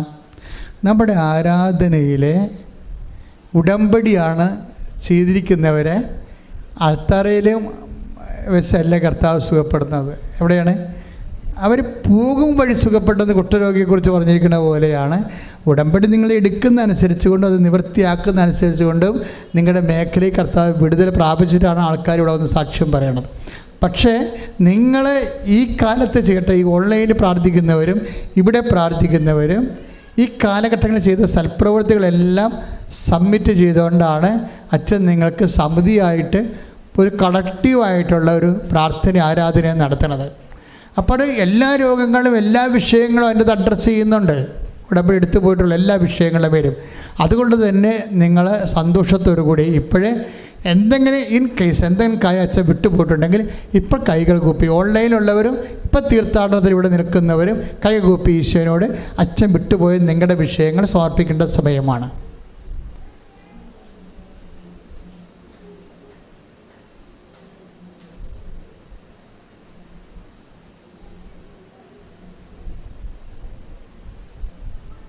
ശിരസ്സ് നമിച്ച് നമുക്ക് ദിവ്യകാരുണ്യനാഥൻ്റെ ആശീർവാദം സ്വീകരിക്കാം.